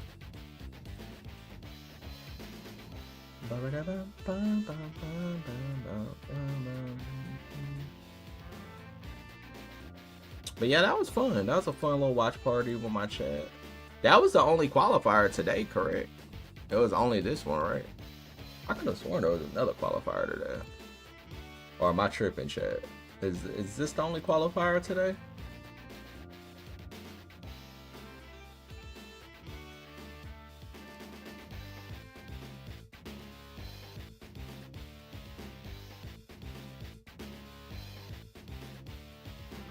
Yeah, SNK games are really cool, Dez.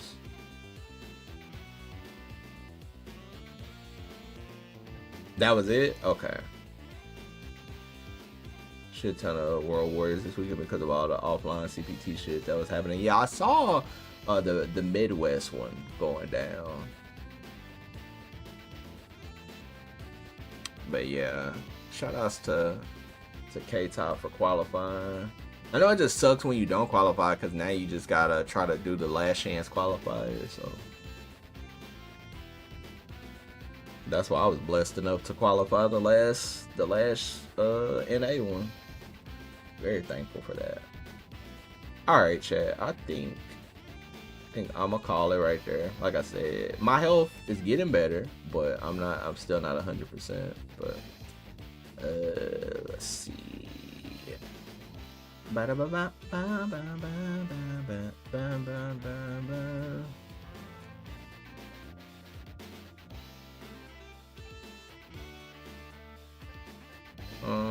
me see who to raid.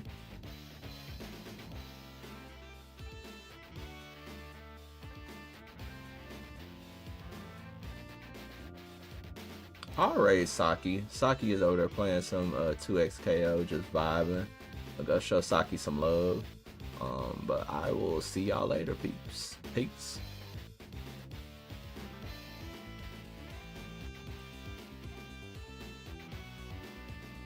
Oh, I appreciate that, Neo, by the way. Thank y'all, Chef, Neo, Randy. Thank you so much.